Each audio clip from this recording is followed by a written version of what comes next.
Time for the Commissioner's Corner, an exclusive weekly conversation about Indiana high school sports with the Commissioner of the IHSAA, Paul Neidig. Now for an up-to-the-minute report about what's happening in the constantly changing world of high school sports, here's Coach Bob Lovell with Commissioner Paul Neidig. Welcome back, everyone, to our weekly conversation with the Commissioner of the IHSAA, Paul Neidig. And Commissioner, blaming you on the bad weather last week for football. It was one of those crazy nights, and I think it's always appropriate on those kinds of nights to review with everyone the specific protocol on inclement weather, specifically lightning and thunder, because we had a lot of it last week. We did, Coach, and there's certainly specific guidelines put out by the National Federation of High Schools dictate when we must shut a game down when we see lightning, and also gives us a standard to use when we can begin. And, at the end of the day, we have to come back the next day or we got to delay that night. But it's more important to be safe and keep our fans safe and our student-athletes safe. And I think that was the primary goal last Friday night, as tough as it was. But we got through it, and we're going to play week 3 here. In addition to football, you and your staff,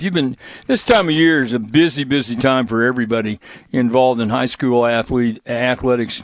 And you've been involved with some of your counterparts, some commissioners around the Midwest, in some meetings in these past few days. What's on the mind of your colleagues around the Midwest? Well, I don't think, it's maybe popular, maybe unpopular, Coach, but I just left 13 of my counterparts from the Midwest, and we spent 4 days together, and we really just walked through a bunch of topics. But the thing that the NCAA transfer portal and what's happened with that environment is really starting to affect high schools and what's going on in the high school setting. And we're different than the NCAA, especially the Division I or the Power 5, that we are sitting here trying to have kids an opportunity to grow up a little bit with their uniform that says their school name on it. That's something that everybody has on their mind right now because, an individual parent, I understand their focus on their kid only. But what they forget about is there's a student-athlete that's not involved in the process when we do a transfer that doesn't have a voice in the room, and we always have to be worried about displacement also. But that and, finances, and we talked about how tournaments are structured, and there's just a whole litany of topics. We saw some software development people are using to align tournaments, success factors, and one thing I can tell you, Coach, is nobody's got it completely figured out. Everybody continues to try to adjust and make it work for their state. And there's always nuances that are different, and Indiana is no different. You also now kick off your annual statewide tour, talking to athletic directors and principals around the state. I know, number one, it's great to be out there to visit with your colleagues. And secondly, you get a chance face-to-face to talk about issues that are critical to the state of Indiana and specifically to the IHSAA. And so, number one, be safe. So what are some of the major agenda items on this tour? Well, Coach, it's one of those. It's an annual meeting that we have. We're 3 weeks, 8 different spots around the state. We were in Lowell, Indiana today. We'll be in Plymouth, Indiana tomorrow, and 3 more spots next week and 3 the following week. But a lot of things we talk about, we go over the association finances. We are a not-for-profit, but we're a membership organization. So every school really needs to have significant input into how we did last year and how we're going to do this year, and changes in the bylaws, and all those things are important. And we do seek school input because, there's folks out there, one of the misnomers is that we are a taxpayer-funded organization, and that's not the case. I mean, we are a not-for-profit. We are a voluntary membership, or voluntary organization, voluntary membership, and we talk a lot about those things, but we give them a full financial picture of what last year looked like. We talk about transfers. We talk about, our foundation. We talk about officials. We talk about sportsmanship. We talk about the new sports coming on, girls flag, boys volleyball and girls wrestling, and we just adopted for the 25-26 school year girls lacrosse, and so it gives us a chance to also celebrate our sponsors along the way. So there's just a whole litany of information that we try to provide to our membership. Thanks for listening to The Commissioner's Corner with IHSAA Commissioner Paul Neidig and Coach Bob Lovell. And thank you for your continued support of the high schools in your community.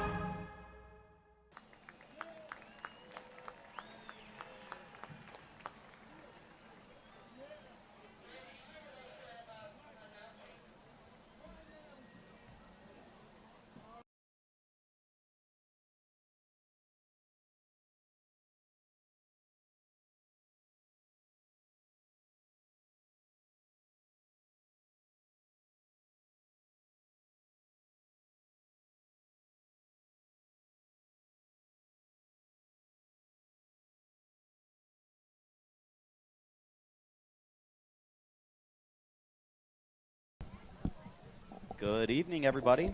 Thank you for joining us, and welcome to Game Night in the Region on the Region Sports Network, streaming worldwide on the internet at facebook.com/Region Sports, RSN YouTube, regionsports.com, and IHSAA-TV.com.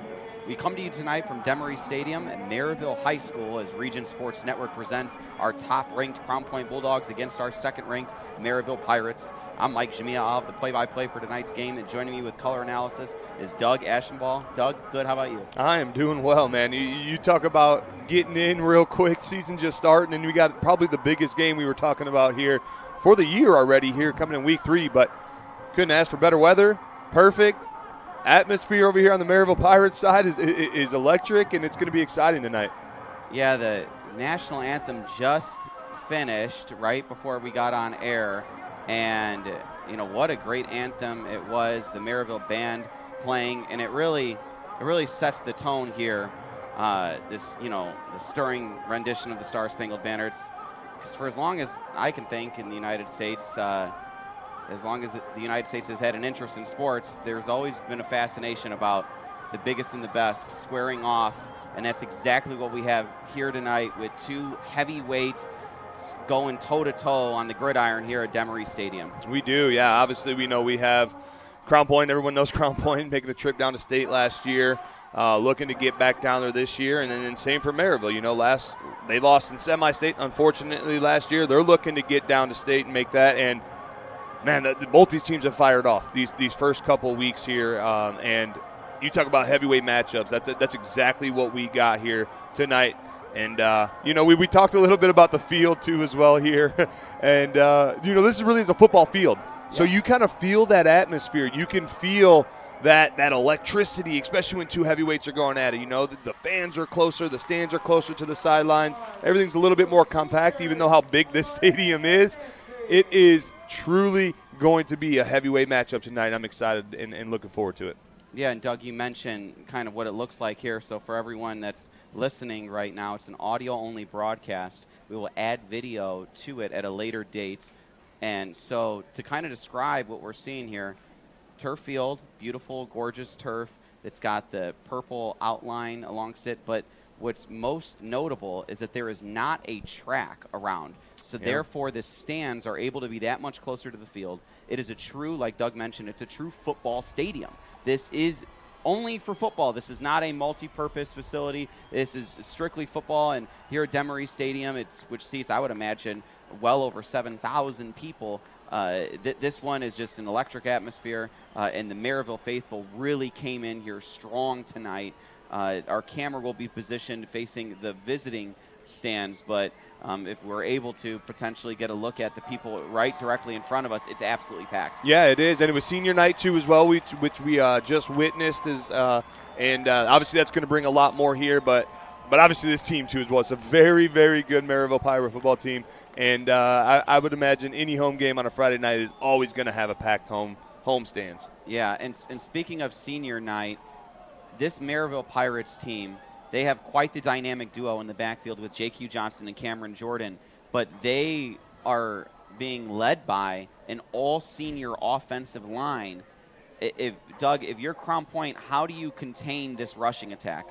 Yeah, absolutely. Obviously, we see the 3-5 for Crown Point quite frequently. They have a very good defensive line, very good nose tackle with Mark Gonzalez there. I think, though, with how powerful this run game is for Merrillville, like you just said, led all by seniors on the offensive line, I think you're going to see some shifts. I think you may get a couple more D linemen that are going to come down, put their hands in the ground, and kind of get after it. So, yes, we're going to see the 3-5 for sure out of Crown Point, but I also think we're going to see a lot of adjustments to try to slow down this rushing attack for the Merrillville Pirates. Yeah, you mentioned that 3-5-3 defense that Craig Bazia likes to run at Crown Point, and it gives them that versatility to kind of what you're talking about is put an extra guy in the box, try to go +1, get an extra hat there, and really improve your chances. But when it comes to the Crown Point Bulldogs, they've been able to put up a ton of points.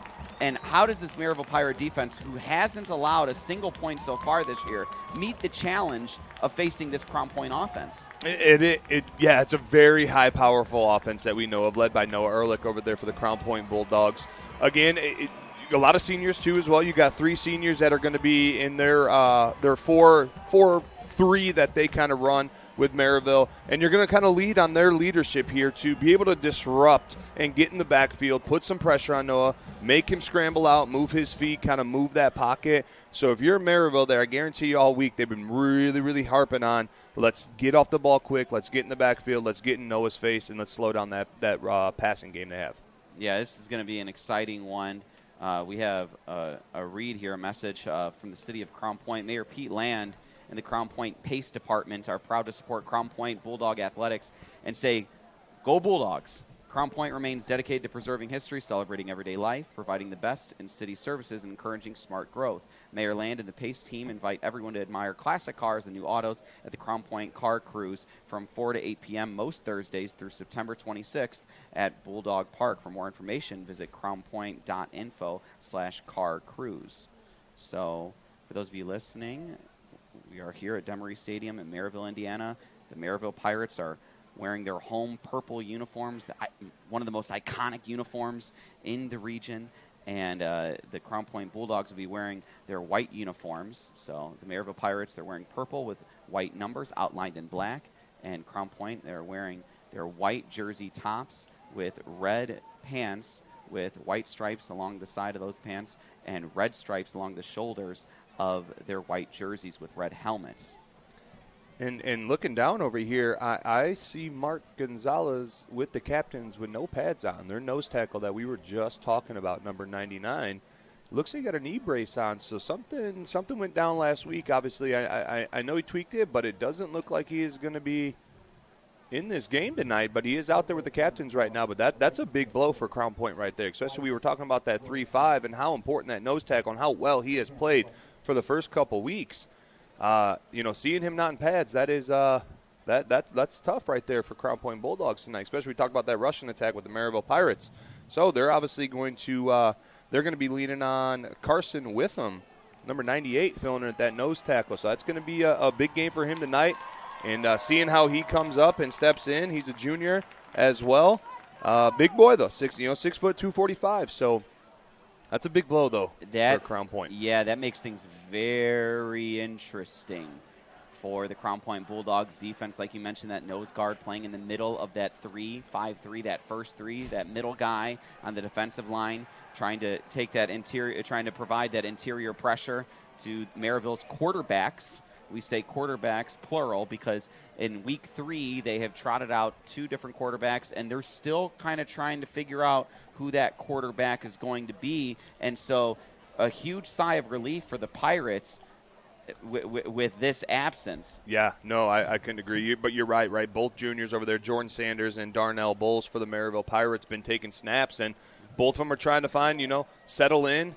And, we're again, probably going to see some snaps between both of them until they can maybe name a starter or one kind of shows out a little bit more and takes that lead role. But, that's a very, very big blow right there. And obviously, you're just looking at that, Merrillville's got to be somewhat excited to see that their starting nose guard is not going to be in tonight. Absolutely. We've talked a lot about this one as well as everyone else in the state of Indiana, but all that talk can only do so much. At a certain point, you just got to play the game, and here we go. Opening kickoff to Crown Point. Returned at the 5, brought out to the 20-yard line, makes move inside, bounces to the 25-yard line before he's met by a bunch of Pirates there. So Crown Point will start at the 25, perhaps the 26-yard line. Yeah, good, just –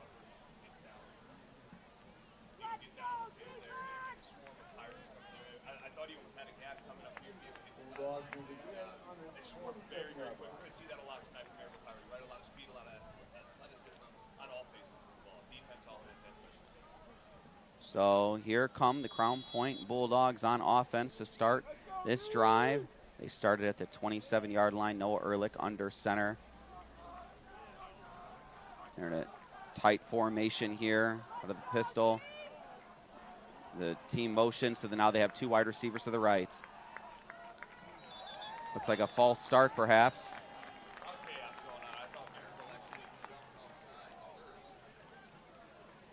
Yeah, so Merrillville, we'll see what the officials have to say about it here. As they join, they look to the sidelines, and the officials will convene Yeah, sorry about that. I had a little headset difficulty there, but yeah, I thought Merrillville jumped off sides, and then we had a massive formation shift by Crown Point, and then they moved, and the ball didn't snap. A lot going on. You could tell these nerves are kind of up for both teams right now. So big game. Yep. So they signal a false start against Crown Point, so they'll back up.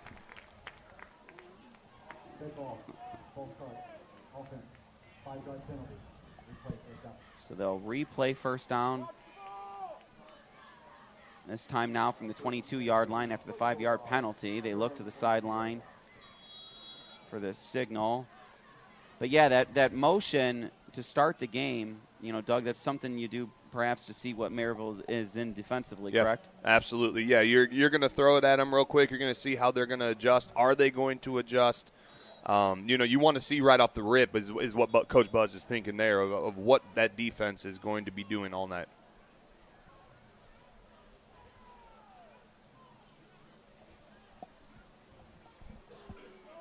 So there's some confusion here. Is this and another sideline warning on Crown Point? So before we have the first play of the game, we already have a penalty and a sideline warning. One receiver to each side. Noah Ehrlich drops back to pass. Looks, runs, past the 30. He's got space. All the way out to the 45-yard line, Noah Ehrlich with a first play scramble to start the game. We talked about that pressure, but again, Noah is very, very good at staying calm, staying patient in the pocket. He actually had a receiver open in the middle of the field, but he slipped, and he was able then to step up in the pocket. He saw a gap to the left, and he was able to make a nice scramble with a stiff arm there. Again, using his feet, we've seen it for many years now from Noah, and he's just getting better at that. Noah Ehrlich leads this offense for Crown Point Bulldogs. They got 6 passing touchdowns, no interceptions on the year, and after the big run there, it's 4 seasons, first down. Ehrlich hands the ball off to the right, met by a bunch of Pirates, but falling forward for a gain of a couple. Yeah, that was just simple power play. Obviously, they have Larry Ellison, too, as well. We didn't talk much about him, in the pregame here, but I mean, he's electric in the backfield. They're going to want to get the ball into his hands, too, as well. As much as they want Noah passing, he is a great, great rusher. I mean, he's single-season rushing record last year for Crown Point All-State. That is a guy you want the ball in his hands, too, as well. And here we are in Week 3, and Larry Ellison so far in the year, 20 carries for 260 yards and 3 touchdowns. Man in motion. We'll see if they give the ball back to him. They don't. They play action, throw it out to the right. But a great tackle in the open field by Merrillville.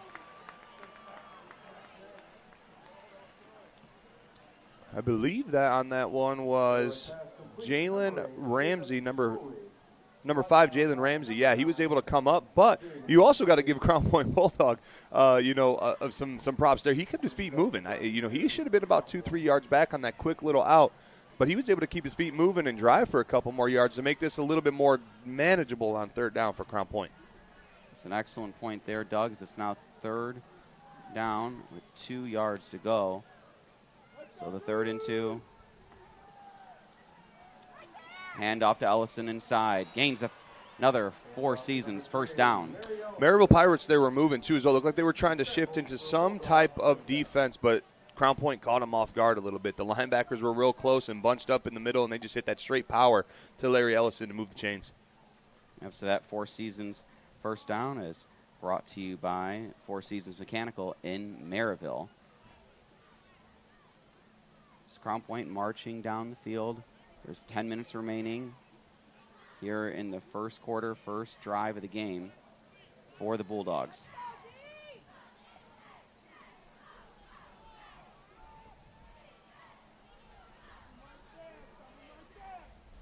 Fake the handoff to Ellison, rolling right.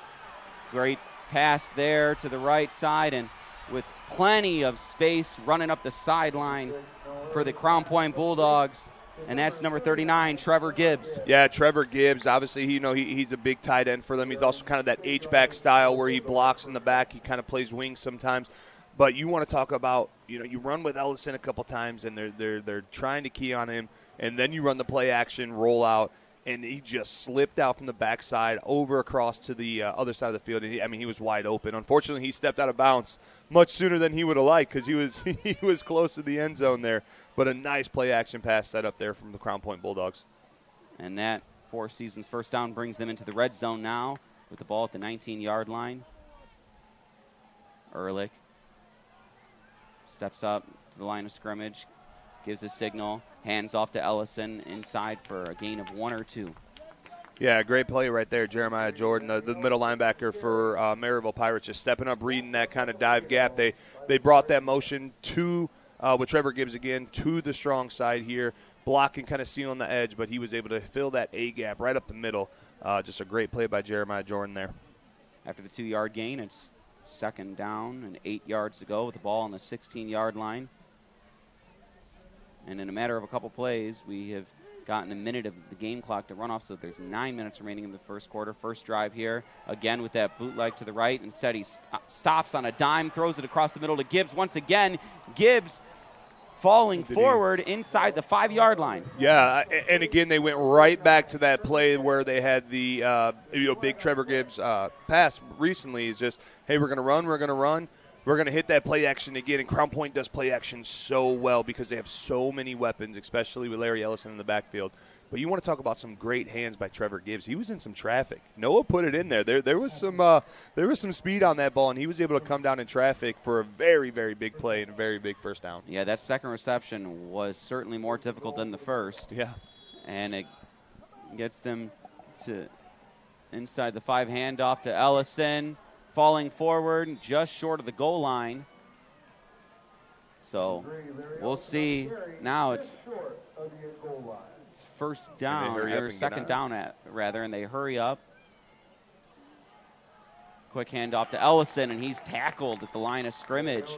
So now third down and goal. Yeah, great play by the safety, actually. Merrill obviously being in the end zone, you only got a yard to go. They brought their safeties in much closer to the line of scrimmage, and Warren Brown just flew off the edge, knowing it was going to Larry Ellison on the power, and he was able to stop him. He actually went backwards, and they were inches away from the goal line. So you want to talk about a very, very good stance there. Warren Brown came flying up from that safety position and made a very big tackle in the backfield. So after the first rush by Ellison, they go no huddle. They rush it to him again quickly. And now they're in a wildcat with Ellison back there, man in motion. Ellison direct snap to him.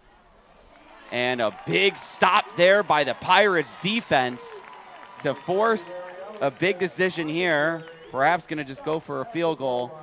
And that's a great goal line stand by the Pirates defense. And again, Warren Brown, I just said his name on the last play. He was in the play again, obviously with a couple other Merrillville Pirate defense there. But this is a very big stop right here for the Merrillville Pirates defense, and I haven't seen the field goal unit come out yet for Crown Point, but when you're inches away and you've lost yardage now on these next 2 plays, Merrillville Pirates defense starting to wake up maybe a little bit.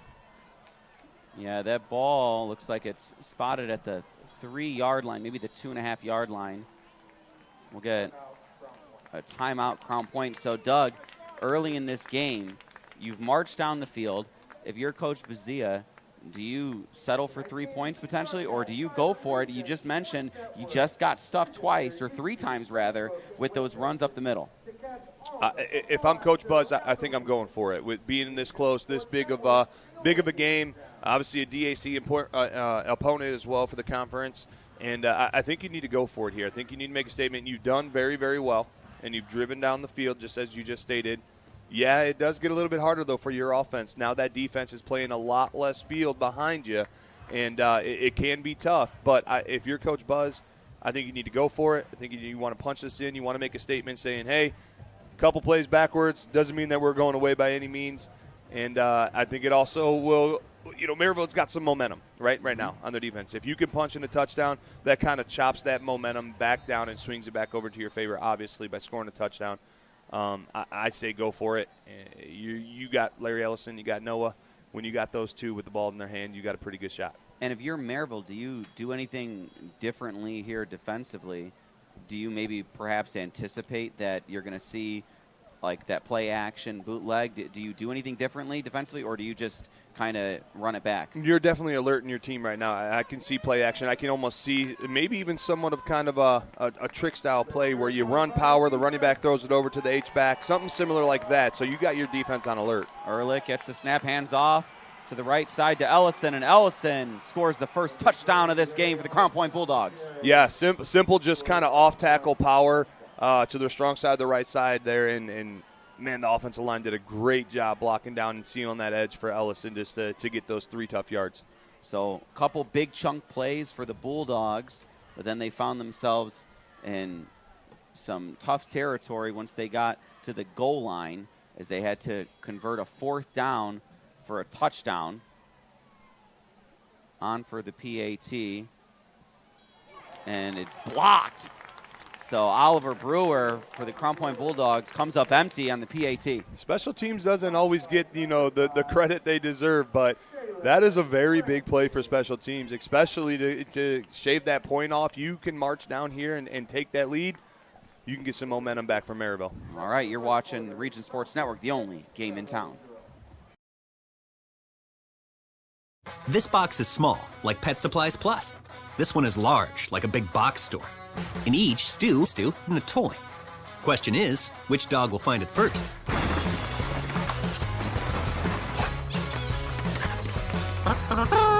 Ta-da! Moose, no! You were so close.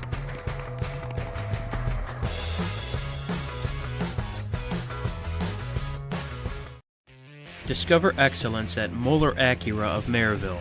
Whether you're seeking the thrill of a new Acura or the reliability of a certified pre-owned, we have the perfect vehicle waiting for you. At Moeller Acura, our knowledgeable team is here to provide you with the first-class experience, from your first test drive to every service appointment. Experience luxury, performance, and unparalleled service at Moeller Acura of Merrillville, where your journey begins. Visit us today or explore our inventory online at MoellerAcuraofMerrillville.com.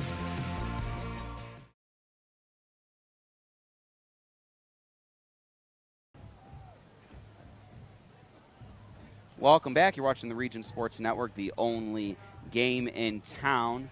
So the Crown Point Bulldogs, they draw first blood in this one. And Oliver Brewer, after the blocked point after attempt, he will squib kick this one to the Pirates. It's dove on at the 28-yard line. So that's where the Pirates will set up shop in this one. So like we mentioned at the beginning of the broadcast, talking about both teams, we talked about this 3-5-3 defense that the Crown Point Bulldogs employ. And we've talked about Merrillville on offense and how they're intent on running the football. They have J.Q. Johnson, who's been tremendous this year, but also Cameron Jordan has been a standout in these first 2 games in this rushing attack. And they will have Darnell Bowles as quarterback to start this one. 2 men go in motion to the right side, and we'll see what they do. Snap to Bowles, hand off to the right, getting space, making a guy miss, making a second guy miss, and running past the 40-yard line there for the Merrillville Pirates, and that's number 21, Cameron Jordan. Cameron Jordan, big run to the right side there after they motioned 2 guys there. A great lead block by number 56, and that's tight end Jamal Cherry. So the Pirates going to their bread and butter to start, and we'll see what they do. Same motion look here. The snap. And they hand it off once again, this time through the middle gap. Makes another man miss for another 4 seasons first down. Cameron Jordan getting it done in the first 2 carries, first 2 plays for the Pirates. Yeah, and Merrillville's going to continue to keep obviously going to that. I mean, he's some very powerful runs right up the gut. We are seeing that 3-5 from Crown Point right now. We do have a little bit of a slide action, it looks like, where they're bringing in that 4th D lineman I was talking about in the pregame. But just keep running, keep going up that gut. It's very, very, very tough to stop that. Another handoff, this time to J.Q. Johnson. and he's met by a bunch of Bulldogs. Yeah, great play there. As I just talked about right there, you kind of saw a little bit of a shift from Crown Point. They went to that 4 down lineman set, sliding out of that 3-5, getting a little bit more, fingers in the ground up front for the Merrillville Pirate offensive lineman to have to block right off the bat rather than getting to those linebackers instantly. J.Q. Johnson comes in for one play and then exits. For those of you listening at home, J.Q. Johnson really trying to stand out in this one in terms of his appearances. He's wearing these highlighter green cleats with the gloves, and it's going to help us on the broadcast be able to identify. Bowles steps back to pass across the field, goes to the right sideline just outside the numbers, and that pass is long and incomplete. So it's now 3rd and long for the Pirates. Yeah, great defense right there by Andy Parent, too, as well. He was really locked down. He had nowhere to go with that ball. He knew he had to throw it to the outside shoulder, to the sideline, if his receiver would have any chance. But, just great defense there by Andy Parent, the senior quarterback. So we have 2 wide receivers to the left, 1 to the right. Tight end back there. Bowles gets it, throws it to his right across the middle. And that is a Four Seasons first down after the great pitch and catch from Bowles to Martin. Yeah, great quick slant route. He knew where the sticks were going to be. He put it right on the button, a little bit low. Great job by Martin going down low and scooping that up. So the Merrillville Pirates, they're marching on offense here in their first drive. We see that motion again where they motion the tight end and the fullback, this time from right to left, and they hand off again to Cameron Jordan, who's met at the line of scrimmage by the Crown Point defense. Great defense again by Crown Point, and it started with that D-line. We talked about how well their D-line, obviously we know where they were without Mark Gonzalez tonight, but stepping up right now. They were still in that 3-man front. They were able to hit those gaps and be able to stop that kind of dive power play by Merrillville. We saw a lot of success from in those first two plays. Martin, the lone receiver to Bowles' right. He's got 3 receivers to his left. And Cameron Jordan remains in the backfield. Fakes the handoff, tries a quick throw over the middle, but that throw is behind the intended receiver for an incomplete pass. He may be still running right now, actually, in the end zone. He obviously missed his target, but if he would have waited just 1 second longer, he had him coming over across the middle of the field with no one in sight. Unfortunately, he just kind of missed his target and threw it behind. Yeah, offensive coordinator Josh Wissing, he employs a lot of crossing action regardless of the look, whether it's in man or in zone. That crossing action is a staple in this offense. Bowles to pass, crossing route right there to the left. Nothing but daylight for the Pirates, and they tie this one up after the touchdown by Holly Denny. John Peters just ran a cross route. He came from their sideline, cross route over to the Crown Point, and they sent a blitz, which freed up that kind of space that you could throw right behind the linebackers that were staying there. And great downfield blocking, though, by the Merrillville Pirate receiver. I mean, he was blocking the kid all the way into the end zone to ensure John Peters was crossing that line. But it was a great crossing route, left him wide open on that linebacker blitz, and he finished it. Yeah, John Peters on the touchdown reception there.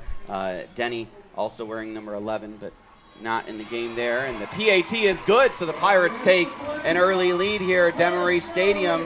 It's 7-6. You're watching the Region Sports Network, the only game in town. When life keeps you busy and you can't get to the store, shop online with Strachan Van Til To Go. Our to-go service is easy to use. Register using your rewards account information, fill your virtual cart, and choose delivery or pickup. Once your order is in, our own Strachan Van Til team preps your order with care. With our to-go service, you can earn reward points and save time and money with our online coupons and weekly ad prices. Life made simple, shopping made easy. For more information or to sign up, visit shop.strachanvantil.com. Hi, I'm Crowd Company's Lantern Man. For years, I've helped your family and friends save on their car insurance. And now I've returned to rescue you from high prices. Whether you have a perfect driving record or a not-so-perfect record. Follow me to the Crowd Agency for immediate and affordable coverage. I'm your insurance superhero. Crowd Company's insurance professionals. Highland, Merrillville, and Michigan City. Welcome back. You're watching the Region Sports Network, the only game in town. For those of you listening, the Merrillville Pirates just took an early lead after the PAT And this now is a Quintel kickoff. This kickoff and all kickoffs are presented by Quintel Incorporated. Kick deep, and that one was mishandled, but since he touched it, but it looked like he touched the ball at the goal line, but the official is ruling a touchback. Doug, I'm curious as to why that is. So, yeah, he touched the ball. The thing, though, is it didn't go out of the back of the end zone and went to the side of the end zone. So since it rolled out of the side of the end zone, you're going to call that a touchback with it. Now, obviously, Merrillville could have came down before it went out of bounds and recovered by all means. But, yes, it went out the side of the end zone versus the back of the end zone. The reason why it came to being a touchback. Okay. So after that touchback, Crown Point Bulldogs, they will set up shop at the 20-yard line. They were able to march all the way downfield and score a touchdown in their first drive. So second drive here begins with Noah Ehrlich, a man in motion. Noah Ehrlich, hand off to Ellison is a fake, and across the middle, again, that chunk play, and we see it to the same receiver, and that is the tight end for the Crown Point Bulldogs. Trevor Gibbs, yes. Yeah, that's Trevor Gibbs again. Obviously, they utilize him a lot in the passing. He comes out of that H-back position, too, as well, like I was talking about with the wing, where he can get lost sometimes going through that line of scrimmage. But, man, he hit the seam. Noah Ehrlich knew he was open from the get-go, and he was able to take it down the field. That's exactly how you want to answer the Merrillville Pirates after that touchdown. So they start their drive on their own 20-yard line, and after one play, they're inside the Pirates' 20-yard line. Ball spotted on the 18, and it's 1st and 10 for the Bulldogs. Trevor Gibbs, 3 chunk plays in this one, 2 on the first drive, and the first play, the second drive, for a huge gain. We get a timeout. So if you're Merrillville, I mean, you had the success in the red zone defense, being able to kind of stand up for a while until, Crown Point was able to convert on a 4th and goal. Defensively, are you thinking, like, okay, you just got to forget about that last big chunk play? Like, what's the mindset here now? Yeah, right now you're resetting, letting them know, hey, obviously we know he's a weapon for us, or for them, and we need to make sure we're covering and identifying him before the snap. One big positive, though, here is Crown Point's already burned 2 timeouts in the first quarter. That's very, very big, obviously for the Merrillville Pirates, too, as well. So, you get another stance here, and you can get a goal line stop, maybe come out with just a field goal. They only got 1 timeout left. You can control it with your powerful running that you've had. That's a very big thing right now, that's for the Crown Point. They're having to take 2 timeouts already with 4 minutes still left in the first quarter. That's big, and this tight of a game, obviously, as it currently is, how big of a game it is. You want to try to reserve those as possible into that second quarter when it may be a little bit tighter right before halftime. Yeah, that's a great point, and we see out there on the field is Ellison along with Ehrlich. They're in the huddle. A ball spotted on the 18-yard line. They break from the huddle. Let's see the formation here. So we have 2 receivers to the left, 1 back in the backfield. Ellison in motion, and it's a read option, and kept by Ehrlich and rushed up the middle for a gain of 4. It's a nice play call, too, as well by Coach Buds. Obviously, they know they're a very aggressive defense. They have some very good defensive linemen, too, as well. I love that read option. They just kind of, obviously options in it, but it gives you that double option with Ellison and Noah to keep the ball in their hands. And reading those aggressive linemen, they're going to go after that first handoff, kind of that fake that you want, and you're able to hit up the gut 6-7 yards at a time. That's a very good call coming out of that timeout for Buzz. So after that option play, quarterback keeper, see what they do here. Fakes the handoff, throws to the right, wide open once again, and Gibbs finds the end zone after having a few really great big chunk plays. He now has a touchdown to show for it. Merrillville struggling with finding him on the field, and what you saw there is, again, he was lined up in that H-back position. Your out receiver ran a quick slant, bringing that corner in man coverage following him, and Ellison was able to attack the linebacker and do a nice little slip route. And it's hard for linebackers to cover those very quick athletic backs, too, as well. And they're finding a lot of success tonight, Crown Point Bulldogs are, with Trevor Gibbs. And after the first PAT was blocked, Crown Point now going for 2. Have Ellison in the backfield with Ehrlich. Motion to the right. Ehrlich keeps it after the fake handoff, and he's going to try to scamper and catch the edge, but he doesn't. And a great tackle there for the Merrillville Pirates, and that's number 6, Warren Brown. Again, we've been calling his name down near the end zone for the Merrillville Pirates. He's really, really playing very, very well in some short yardage downs. Obviously, this was the 2-point conversion there, but that is a very big stop. I mean, now they're only up 5 with that. They haven't successfully converted on both their tries here. That's great step up by Merrillville Pirates defense. Again, momentum swings kind of back and forth. I know that's a very big chunk plays they had. They scored a touchdown, but getting those stops on those extra points swings momentum back your way. You go down and drive what we just saw by the Merrillville Pirates. Now you got a 2-point lead. You start chipping away, keep that momentum on your side. And that one timeout that the Bulldogs have after burning 2 is all the more apparent. You mentioned that earlier, Doug. And so the Pirates, although they trail this one by 5, they are in a very good position now getting the ball in this upcoming kickoff presented by Quintel. You don't hear down by 5 much. Yeah. So it's good. Knowing that, if you go down and score, you're not going to tie the ball game up. You're going to take the lead. That's big.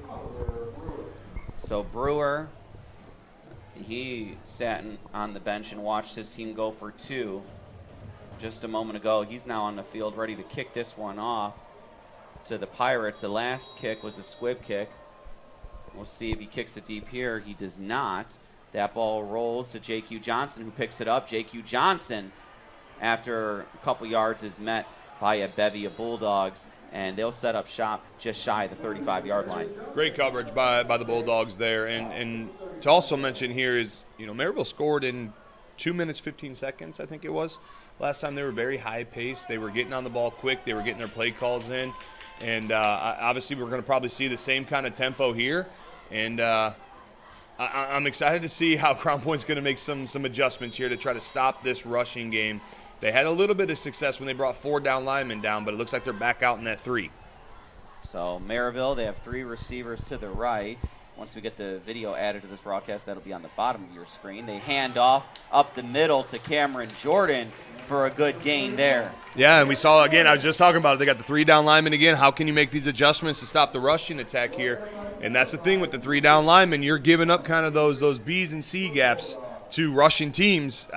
Their eyes kind of light up when they see that, knowing they can run off to Eckel and Powers. Yeah, so Crown Point, they're still in that 3-5-3, but we now see they bring 1 guy, now 2 guys up on the line of scrimmage. Again, this 3-5-3, very versatile in terms of the fronts that it gives you, and a great stop there by the Bulldogs. It was, and it was a great read by their safety, actually. I apologize there.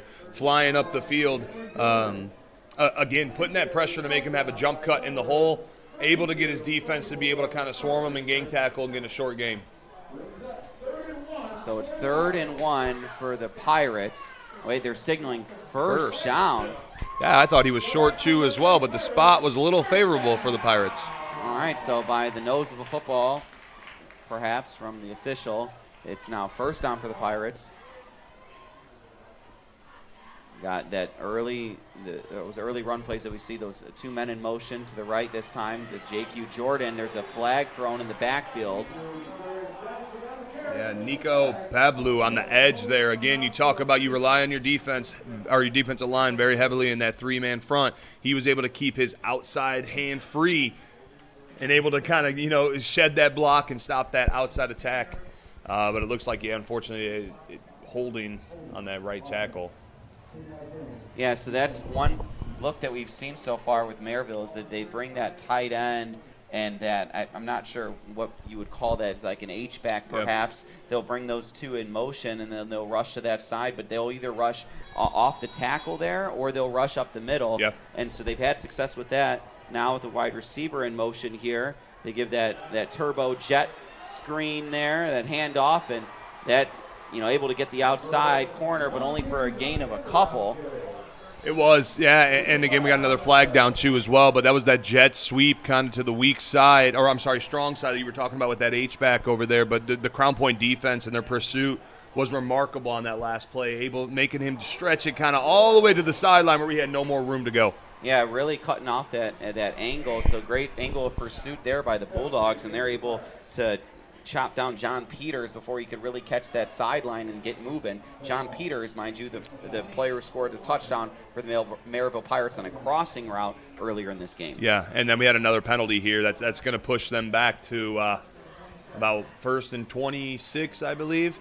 So, that's one big thing you're trying to limit, obviously, is you get one penalty, but when you start stacking them up and you get pushed back, it makes it very difficult for your offense. You cannot compound mistakes against the number 1 team in the region, according to the RSN Top 10, the Crown Point Bulldogs. So it's 1st down and a country mile, or 2nd down and a country mile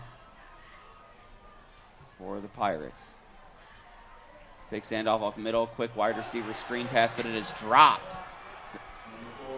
And they brought really good pressure, actually, Crown Point did on their right side of the defense with the blitz. Again, you talk about how versatile that 3-5 really is, and you can really shift some athletic linebackers around. Able to put some pressure. Obviously, the ball was on the money. He just dropped it, but I didn't think he was going to get much after that. The Crown Point Bulldog defense does a very good job swarming the ball. So it is 3rd down for the Pirates, and let's count. What is that? 31 yards. After the penalties, they have 3 wide receivers to the right, 2 to the left. From the left hash, they throw it, that crossing route to the left, and that one's eaten up right away by the Bulldogs defense.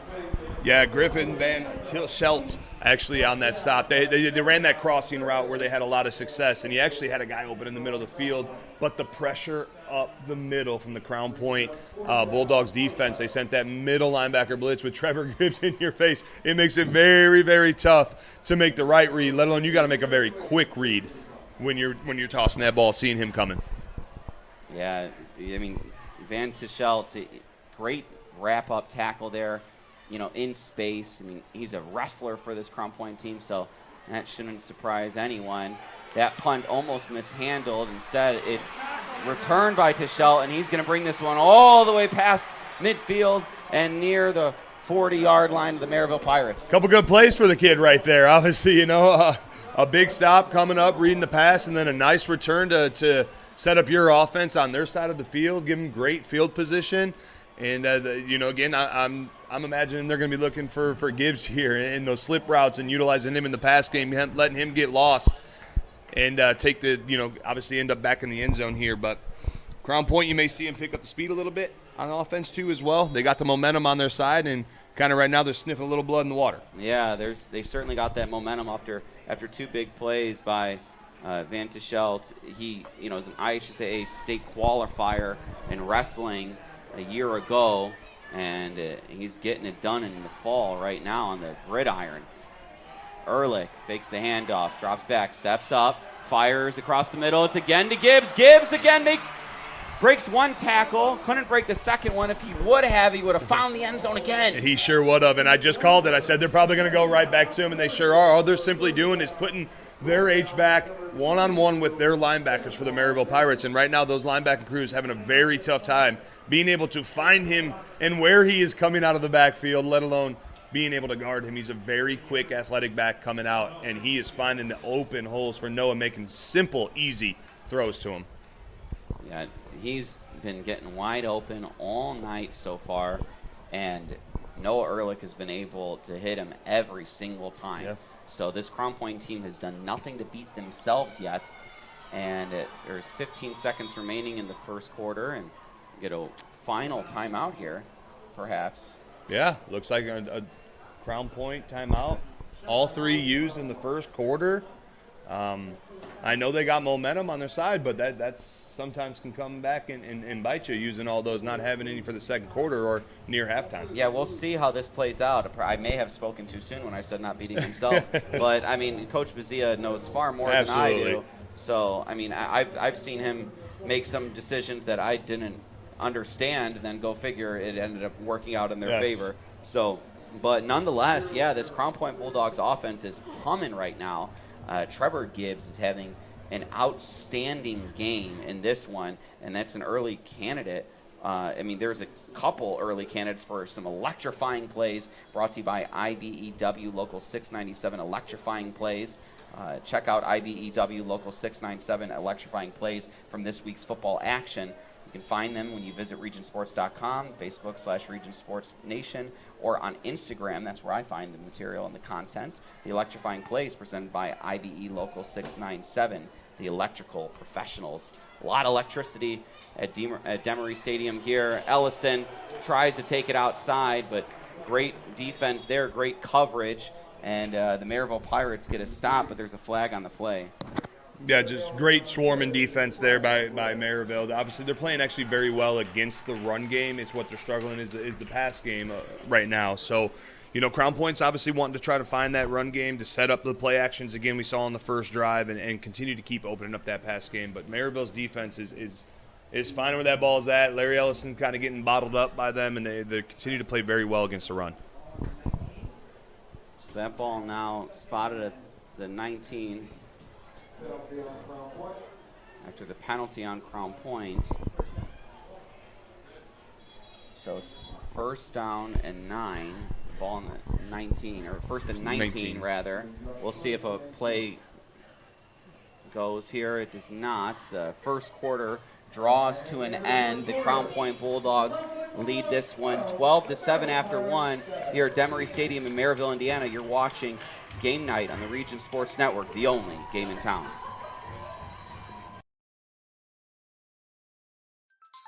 Tech Checking Plus from Tech Credit Union offers everything you'd expect from a checking account. Plus, you'll earn one of their best dividend rates for maintaining a higher account balance. Currently, 4.85% annual percentage yield. No need to choose between easy access to funds or earning a better dividend. Tech Checking Plus gives you both. Visit techcu.org, contact any branch, or call 800-276-8324 to learn more. Tech Credit Union is federally insured by the NCUA. Rates may change without notice.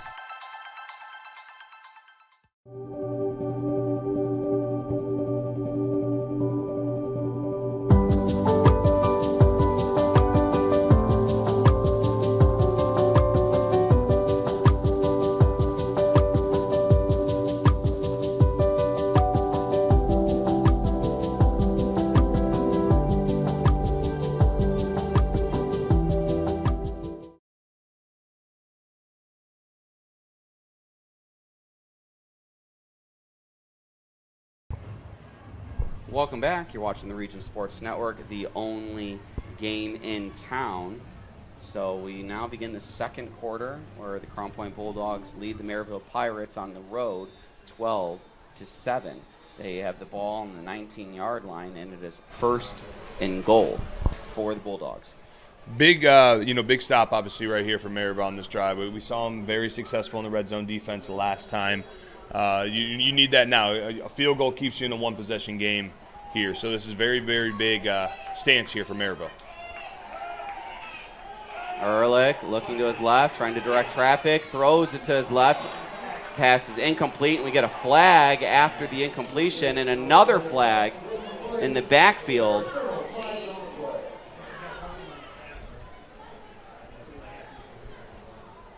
So that second one was that potentially roughing the passer, and that first one looked like it happened just beyond the line of scrimmage. Yeah, possibly eligible man downfield was what I think the first one was with his lineman.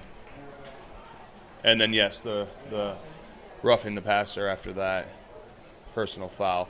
And we'll see as the officials confer, probably those penalties will offset. Yep. So they will pick up the flags and they will. They do. It looks like Crown Point was trying to set up a screen, and then Noah was actually pointing for Larry Ellison to get downfield, not realizing you got linemen trucking down the field too as well. So that was where that first penalty came. It was a good idea, but obviously with the linemen downfield, that's why we saw the flag fly.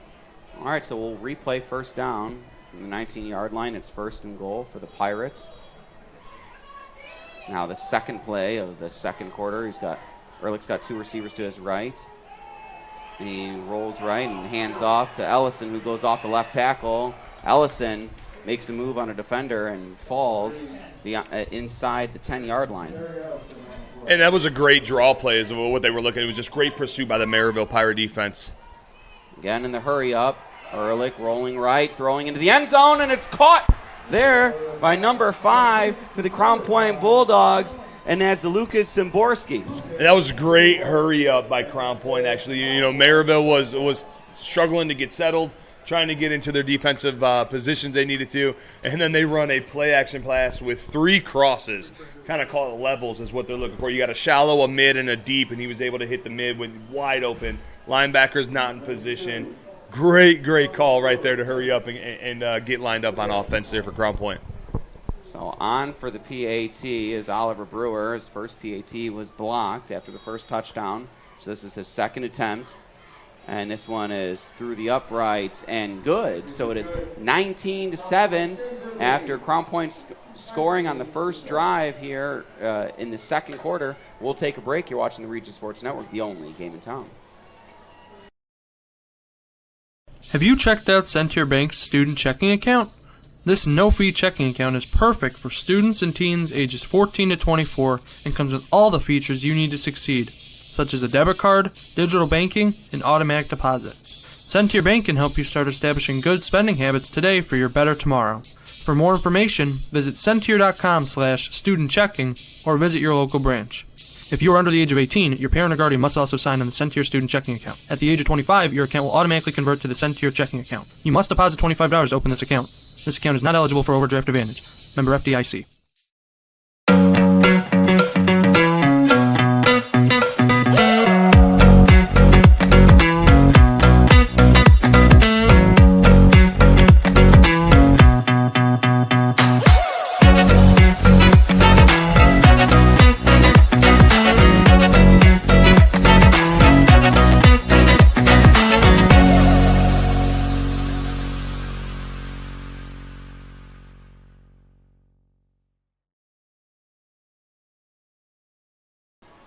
Welcome back. You're watching the Regis Sports Network, the only game in town. This is the Quintel Kickoff. This kickoff and all kickoffs are presented by Quintel Incorporated, handling jobs of all sizes throughout the country since 1994. And the score here is 19-7 in favor of the Bulldogs as they look to kick this one deep for the first time in the game, and through the end zone it goes for a touchback. Yeah, this is a big series right now for the Merrillville Pirates offense. They saw a lot of success in their very first one. They need to have a successful one. They need to get some points on the board. Obviously, a lot of momentum is on the Crown Point Bulldogs side.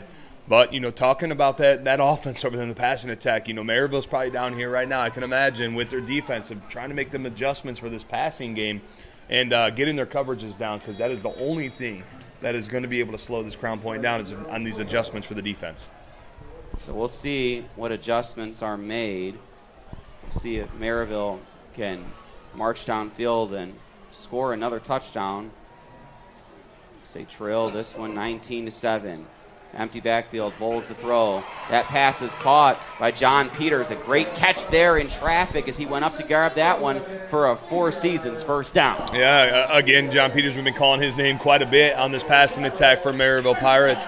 And keeping your feet moving, that's key. I mean, the yards after catch, yards after contact, keeping your feet moving, getting another 2-3 yards. Great play by John.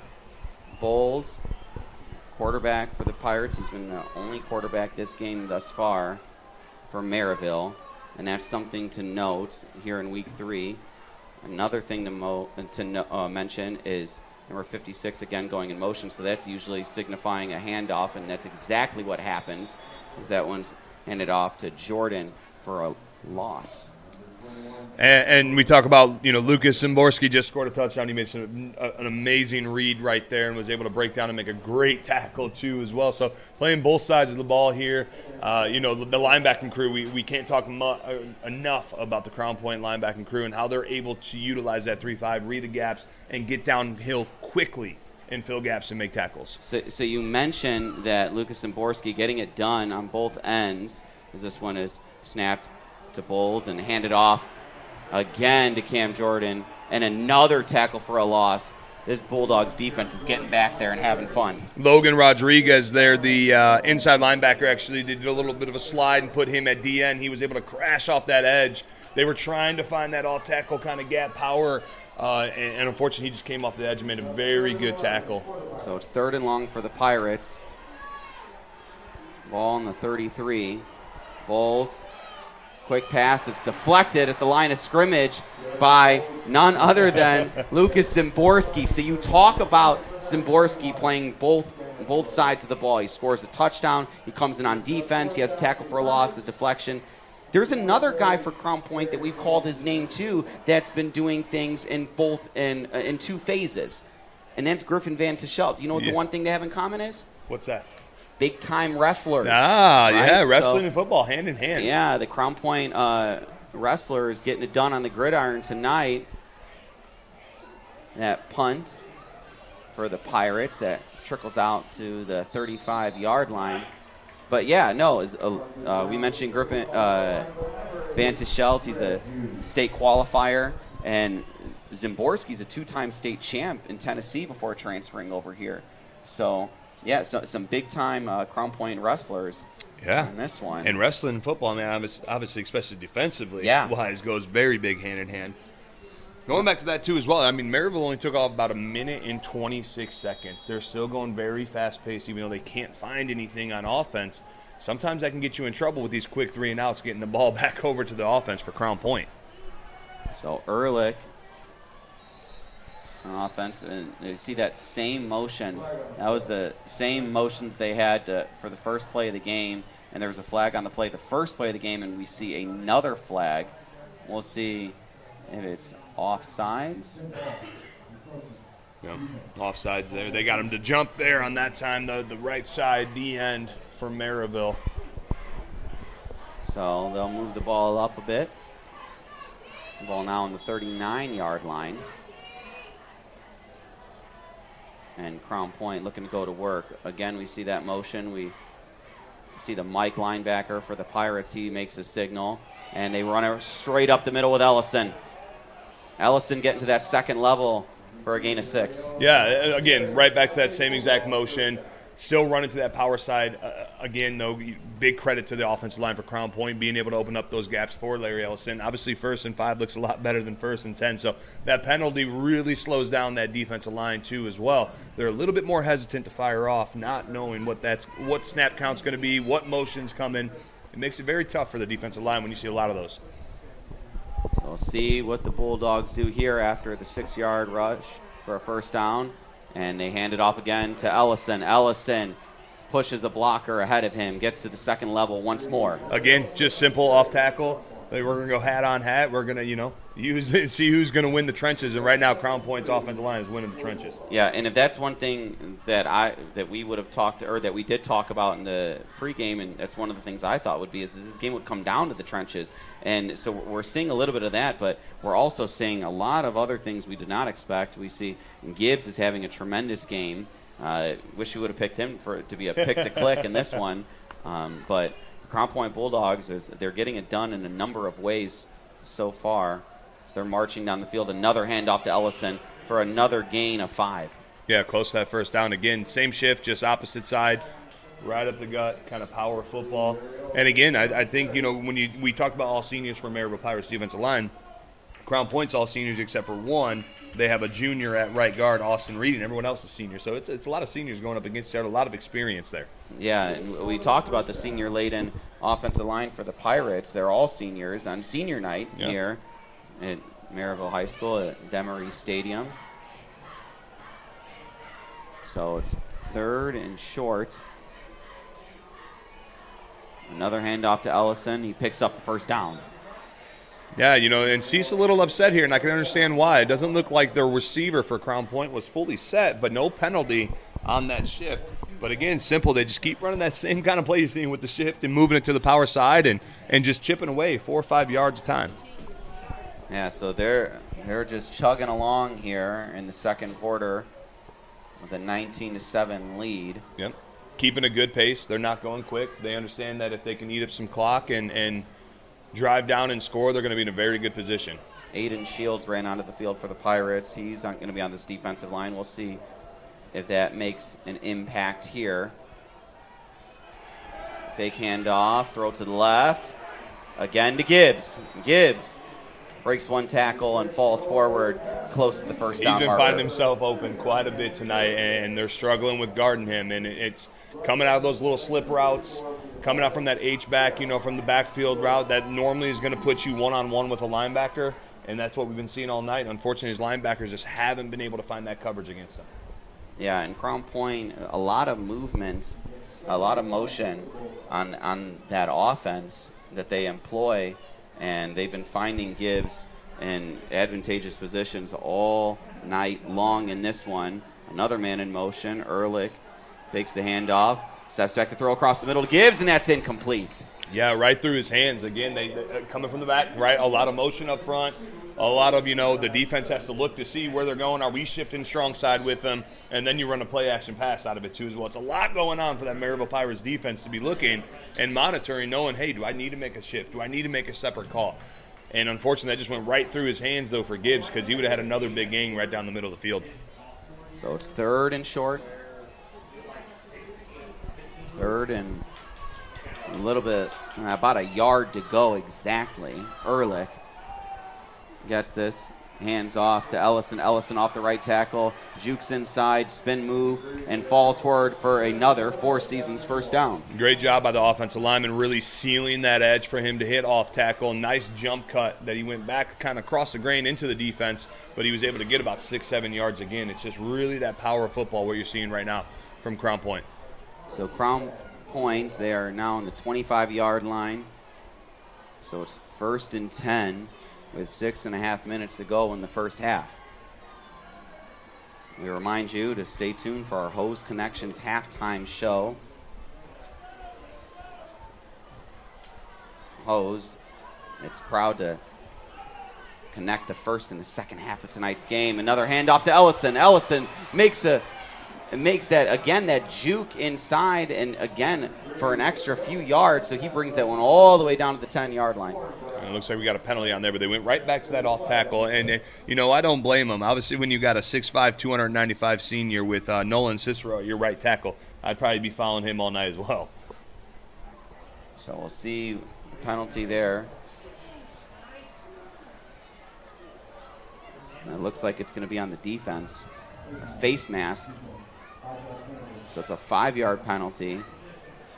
So it's now ball on the 5-yard line, 1st and goal. I think Crown Point may come here with a play action that they've had a lot of success in the red zone here. Yeah, they scored on it in the last drive, that play action pass to Zimborski. They also have had success with the play action to Gibbs for a touchdown. So Ehrlich keeps it himself, finds the edge for another Crown Point Bulldogs touchdown. Yeah, and they actually went back to that read option where they had a lot of success too as well in a couple drives ago. Very aggressive defensive line that we've talked about. They were able to read that, and he was able to hit kind of that off-tackle gap and stretch it all the way out to the sideline and cross the goal line. So as it stands currently, it's 25-7 in favor of the Bulldogs. They've now scored 2 touchdowns in the second quarter. On for the PAT is Brewer. And with 5 minutes and 46 seconds to go, the score is now 26-7. So stay with us. You're watching Game Night in the Region on the Region Sports Network, the only game in town. 756-7020. Four Seasons Mechanical, your indoor air quality specialists. Communicate with the world. Earn while you learn from the best hands in the business. The Bricklayers Allied Craft Workers for Indiana, Kentucky Apprenticeship. That's right, this is a paid apprenticeship. I'm getting an education while learning a trade and getting paid for it. The thing that surprised me the most about this apprenticeship program is the respect I have received after the proper time and training. Classes start soon, so apply now. There are training centers throughout Indiana and Kentucky. We are the Bricklayers and Allied Craft Workers for Indiana, Kentucky Apprenticeship. The best hands in the business. Flip the switch, a light turns on. Press the button, machines and instruments come to life. Touch the screen, communicate with the world. Simple tasks, guaranteed results, every second of every day. That's the power of power. And that's the power brought to you by the NECA contractors and electrical workers of Local 531.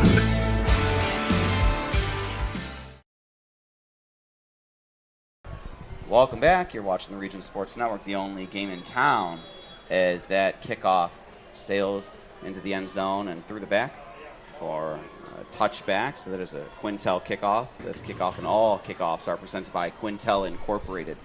This is big for Merrillville. They kicked off to start the game. You need to go down and you got to get some points on the board. Probably eat some clock. I don't know if they're going to go fast-paced. They may. But you got to go down and get some points now, knowing you're going to get the ball back at half. Whereas if you can get a couple touchdowns, you're right back in this game. But it's going to start with this drive right now. Huge drive here for the Pirates. Bowles. Play action. Across the middle. Caught. And bring in a few Bulldogs with him for a Four Seasons first down. And that's number 82, Ryan L. Lewis. Yeah, just man coverage he had on the outside, one-on-one. He hit a nice little 10-yard post route and put the ball up and let his guy go and get it. And if you got some man-on-man coverage here, especially with the quickness and the athletes that you got on the edge, I think you may see a little bit more coming from the Pirates with that. Bowles looking to the sideline for the signal. He's got 3 receivers to his left, 1 to his right, and he's got Cameron Jordan next to him in the backfield. After the Four Seasons first down, the ball's on the 38-yard line. They hand it up inside to Cameron Jordan. Cameron Jordan patient, finding a block, bouncing to the right side for a gain of a couple. After that first drive where Merrillville had a lot of success running the ball, the Crown Point Bulldogs definitely have dialed that back in, and we haven't seen much success with their run game right now. I think, if you're Merrillville Pirates, you got to switch this up a little bit, maybe throw a little play action in there, but you're getting a lot of man coverage on the outsides. I would take a little bit more shots with your guys over there. Cameron Jordan runs off the field, and replacing him is J.Q. Johnson, the 1-2 punch at running back for the Pirates. Again, 3 receivers to Bowles' left and 1 to his right. Johnson out in the flat, catches it, and a great tackle there for the Crown Point Bulldogs, and that's number 41, Vico Paviu. Yeah, I mean, what a great read by Pavlu. They're able to realize that back was coming out of the backfield on the swing route there, able to shed his block, come up and make a very big tackle for a loss of yards. Nico Pavlu, great tackle in the backfield. So it's now 3rd and long for the Pirates. Cameron Jordan back in the game for Merrillville. Got 2 receivers to his right, 2 to his left. Bowles mishandles the snap, and he gets sacked behind the line of scrimmage there for the Crown Point Bulldogs. Lucas Zimborski, again, we just talked about, we've been talking about him quite a bit on both sides of the ball. Obviously, we had a fumble snap, but he was able to react, and get up and make sure, again, the loss of yardage. They went back, after that very first play where they had 12, 13 yards on one-on-one coverage. We saw them really go back to the run game there, not having much success. And again, Crown Point's going to get off the field very, very quickly. Yeah, so a great stand there by the Bulldogs. This punt is away, no one to return it once again, and this one's going to trickle to the 31-yard line.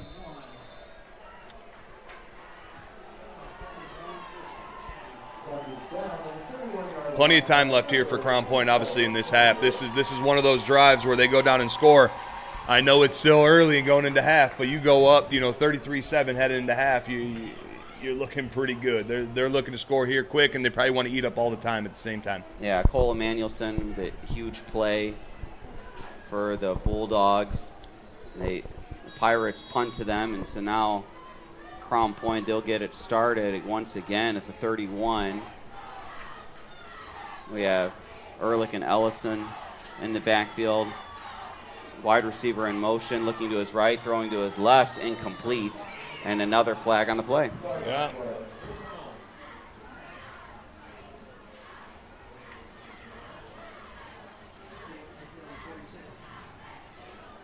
It's an illegal man downfield there. Not sure where that call come from. It was almost like a screen pass of what they were looking there, but maybe it was receiver was just a little bit past the line of scrimmage when that ball was thrown. So Crown Point. I think that's what Coach Buzz is arguing right now. Yeah, I was going to say, he's having words with the officials out there, so now he'll have an opportunity to talk to him one-on-one. Maybe penalty was declined or waived off? The ball remains on the 31-yard line. It looks like it's second down. So lost the down there.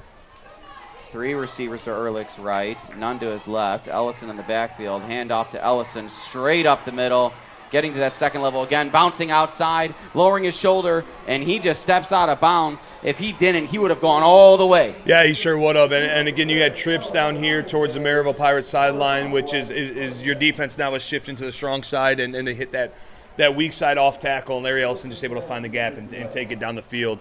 That run game is really starting to come along for the Crown Point Bulldogs. So that's one thing that we paid attention to or recognized in the beginning of this game is how successful Crown Point was in passing the ball. In this one, it seems like the pass is now kind of set up the run. Yeah. And so Sure Crown is. Point is clicking, and they are clicking on all cylinders, up 26-7 here. Ball at midfield.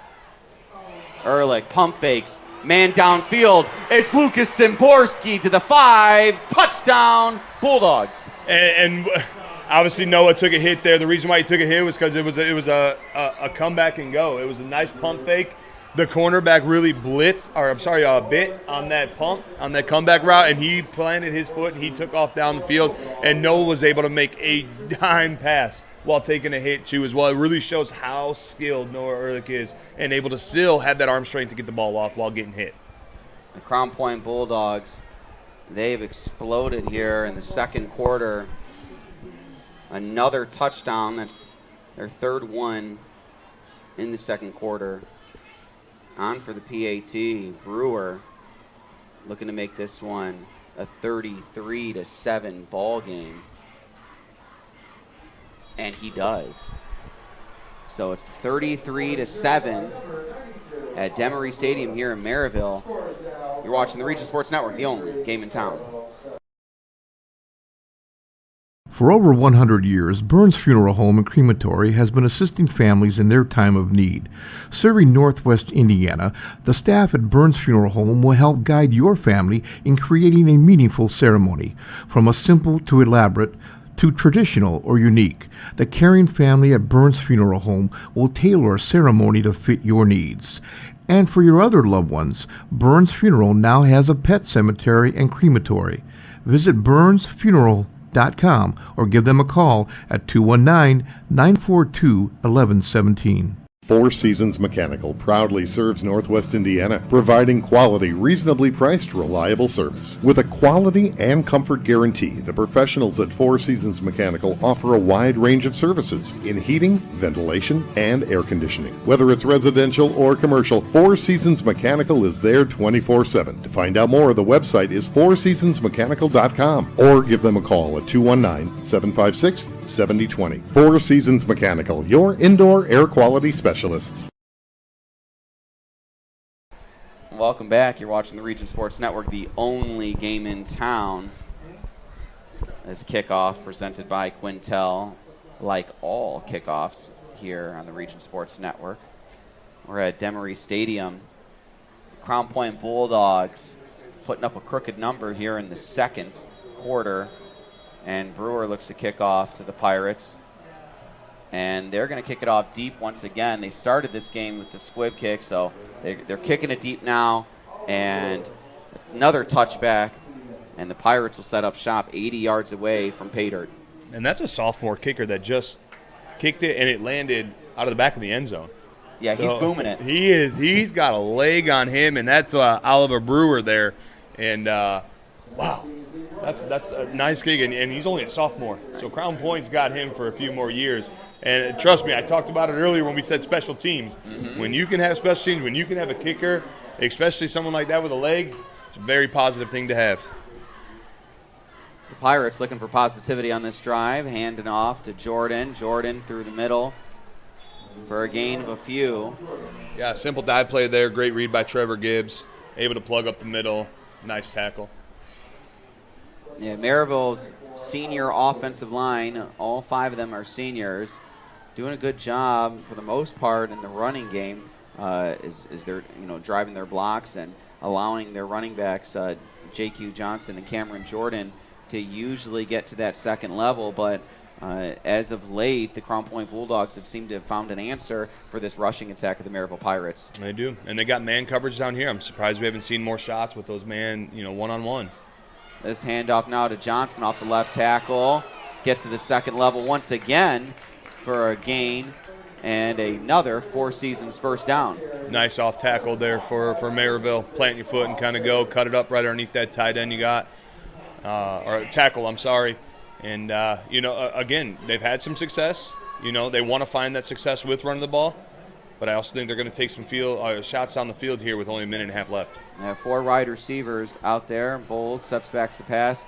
Fires across the middle. That's intercepted. Intercepted by Gibbs. Bringing it back to the 20, to 10, to 5, and a hit stick there inside the 5-yard line. That's going to give the Crown Point Bulldogs the ball at the 2-yard line. And just great play by Trevor Gibbs there. Again, we're talking about both-way players for the Crown Point Bulldog. He's another one. Obviously, they had man coverage, but the linebackers are dropping into that zone. They're sitting right in that pocket, taking away those slants in the post. That's exactly what he did. And he had a strong return there, setting up what I would say is going to be another Crown Point touchdown probably going to see. Yeah, so Trevor Gibbs, outstanding in this one. I mean, he started this game off absolutely on fire. Speaking of piping hot, for piping hot pizza delivered right to your door, you can call Squeegee's Pizza of Griffith. They are located at 106 South Broad Street in Griffith. Give them a call at 219-924-6000. Pickup or delivery, it's Squeegee's Pizza of Griffith, the best on Broad. So we'll see after the rush there. And that is another Crown Point Bulldogs touchdown. You just called it, Doug. Tell us a little bit about it. Yeah, I was calling turnover is what I thought. I thought it was going to be on the kickoff, but obviously that was a great, interception there for Trevor Gibbs setting them up. But again, just simple dive play with Larry Ellison. Hat on hat, trenches, who's going to win it? And Crown Point came on the top right there with this nice short little 3-yard touchdown. So after the Ellison touchdown, Brewer looking to convert the PAT. The snap, the hold, the kick, and it's blocked again. So that's the second time it's been blocked. So it's 39-7 with 67 seconds remaining in the first half. You're watching the Region Sports Network, the only game in town. Credit Union One, the official banking partner of Notre Dame Athletics, wants to reward you for everyday banking. CU1's high-yield checking offers the opportunity to earn up to 5.25% APY when you make qualifying transactions each month. No monthly fees and no minimum or opening balance required. Plus, you'll be able to bank anytime and anywhere with 24/7 digital and mobile banking. Start making more of your money with Credit Union One. Open an account at cu1.com/high-yield checking. We love home internet from T-Mobile. Now Mesh boosts Wi-Fi all over your home. Taking a class in your attic, that dead spot is gone. Stream ballet in your man cave, learn to paint on your lawn. It's glorious. And now on the road, you can take T-Mobile Wi-Fi with you. Hey, stay connected and watch what you'll do. Welcome back. You're watching the Region Sports Network, the only game in town. This is a Quintel kickoff. This kickoff and all kickoffs are presented by Quintel Incorporated, specializing in the reconditioning, repairing, and remanufacturing of heat exchangers. Talking about exchanging some heat. I mean, at one point in this game, it looked like Merrillville had some momentum, and that is absolutely been flipped, a complete 180 as the Crown Point Bulldogs have just been clicking on all cylinders, absolutely on fire in this one. And again, another kickoff through the back of the end zone. They are, and again, Merrillville Pirates defense is struggling, right? Crown Point's throwing a lot of things at them.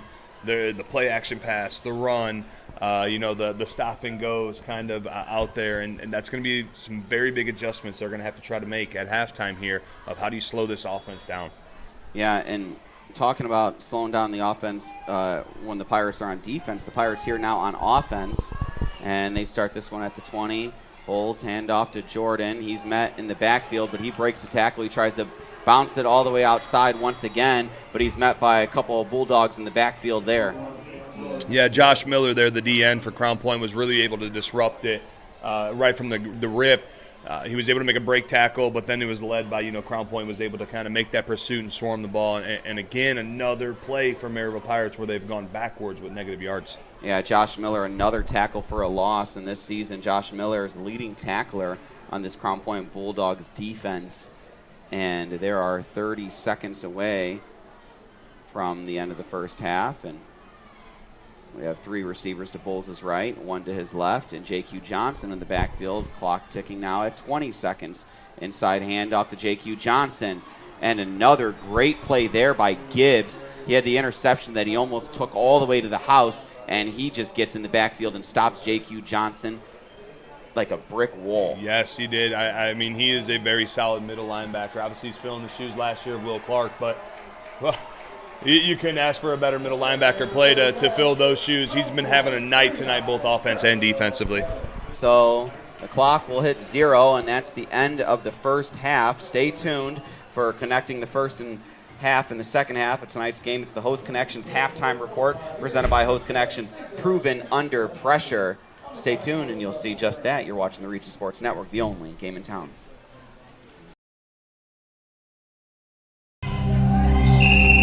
Some see a student athlete working on a shot.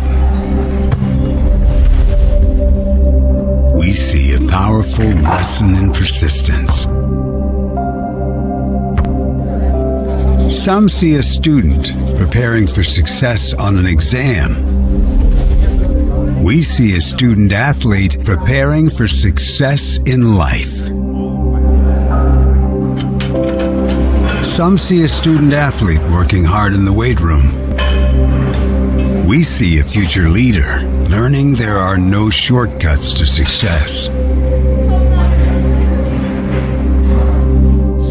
Some see a start to a swim meet. We see the starting blocks for life. Proud to keep education in front of athletics since 1903. Blythe's Team Sports in Valparaiso is a leader in athletics apparel and equipment sales. With in-house production including screen printing, trophies, embroidery, and more, Blythe's can help you to create the perfect look. For more information, visit them online at teamblythes.com. Blythe's Team Sports in Valparaiso, where the athletes shop.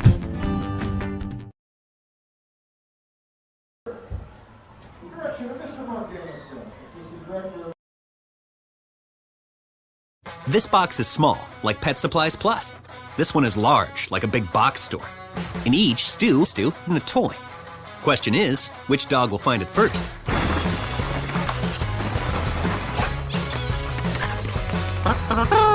Ta-da! Moose, no! You were so close.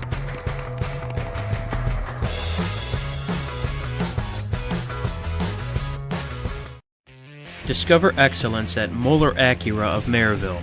Whether you're seeking the thrill of a new Acura or the reliability of a certified pre-owned, we have the perfect vehicle waiting for you. At Moeller Acura, our knowledgeable team is here to provide you with the first-class experience, from your first test drive to every service appointment. Experience luxury, performance, and unparalleled service at Moeller Acura of Merrillville, where your journey begins. Visit us today or explore our inventory online at MoellerAcuraofMerrillville.com.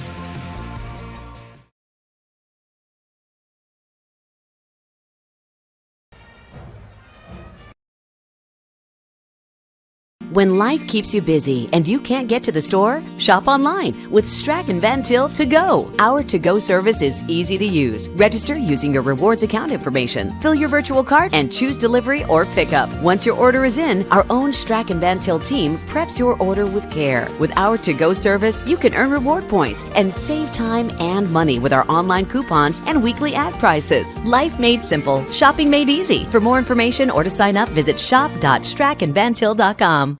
Hi, I'm Crowd Company's Lantern Man. For years, I've helped your family and friends save on their car insurance. And now I've returned to rescue you from high prices. Whether you have a perfect driving record or a not-so-perfect record. Follow Follow me to the Crowell Agency for immediate and affordable coverage. I'm your insurance superhero.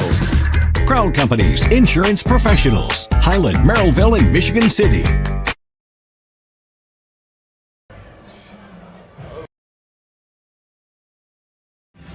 Thinking about what to do after high school? Consider a career with Boilermakers Local 374. As a Boilermaker apprentice, you'll earn while you learn. We offer excellent wages and benefits, and as part of our no-cost hands-on apprenticeship program, you'll learn from the best in state-of-the-art training centers and on the job. Become a union Boilermaker and get on your way to a great career. Find out more, visit www.local374.org or call 219-845-1000. With electrical services from Economy Electric Heating and Cooling, you can radiate the perfect amount of light and energy into your home. From rewiring and code upgrades to ceiling fans, lighting, security, and more, Economy Electric Heating and Cooling's trained electricians will make sure you can enjoy your home on full power all the time. For a free estimate on electrical work, call Economy Electric Heating and Cooling at 219-923-4441, and you can visit them on the web at 4ajobdoneright.com. That's the number 4ajobdoneright.com.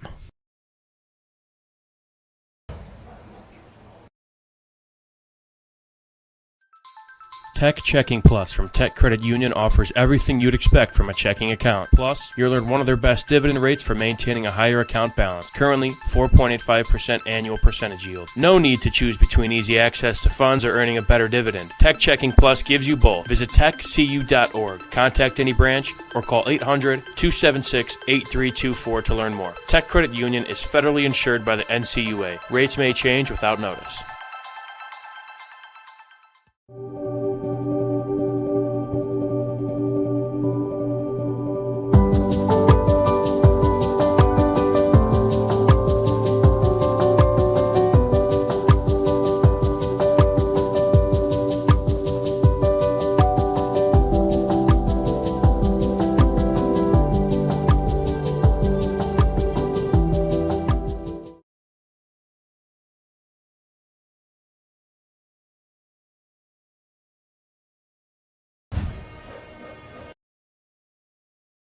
Have you checked out Centier Bank's student checking account?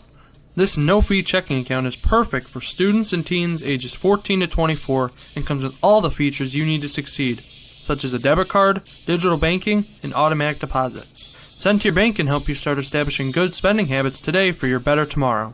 For more information, visit Centier.com/student-checking or visit your local branch. If you are under the age of 18, your parent or guardian must also sign on the Centier student checking account. At the age of 25, your account will automatically convert to the Centier checking account. You must deposit $25 to open this account. This account is not eligible for overdraft advantage. Member FDIC.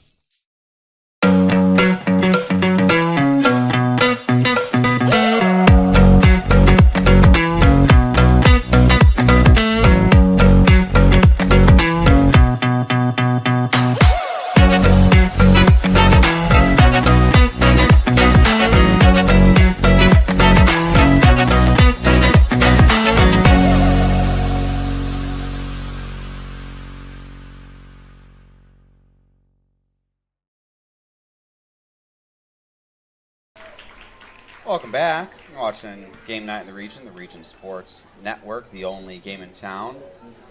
Here with you, the Hose Connections halftime report, brought to you by Hose Connections on Kennedy Avenue in Hammond.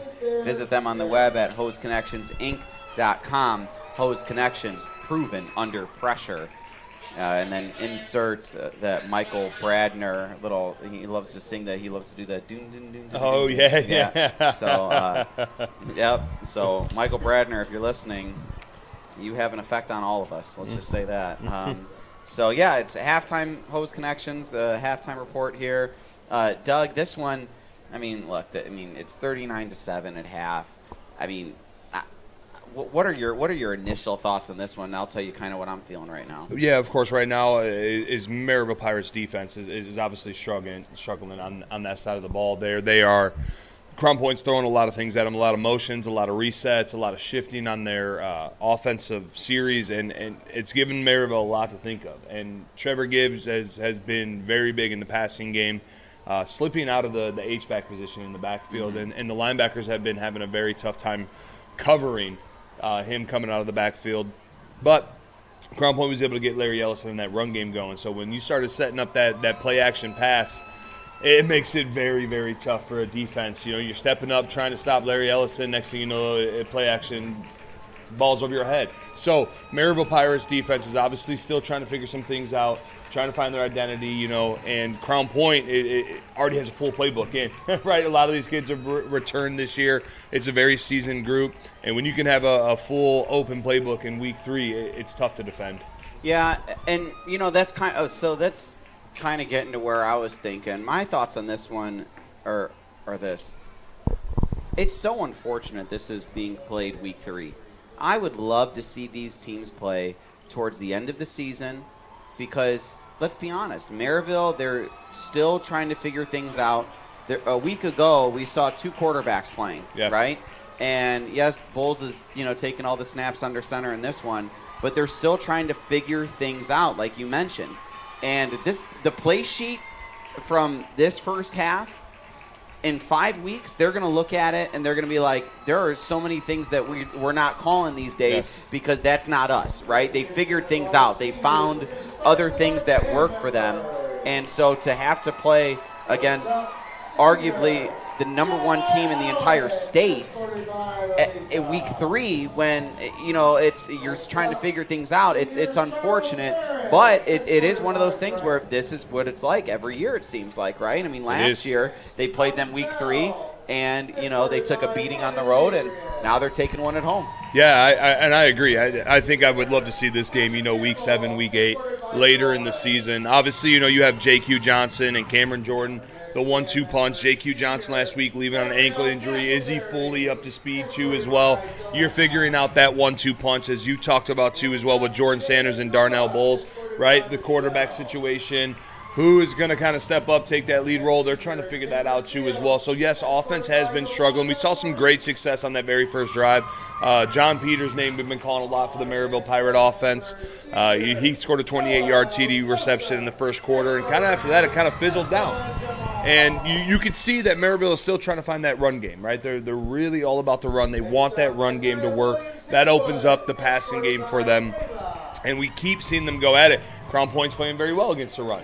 And I think some of those adjustments you may see are maybe we take a little bit more of those one-on-one shots. But again, right, these are the adjustments. These are the things that Merrillville is trying to figure out here in week 3 with a younger group, I should say, at running back and quarterback, some seasoned linemen and things like that, linebackers, defensive linemen. But, yeah, you are exactly right, Mike, on that is they're still trying to figure out a lot of things in the identity of their team. Playing a very good team week 3 is very challenging.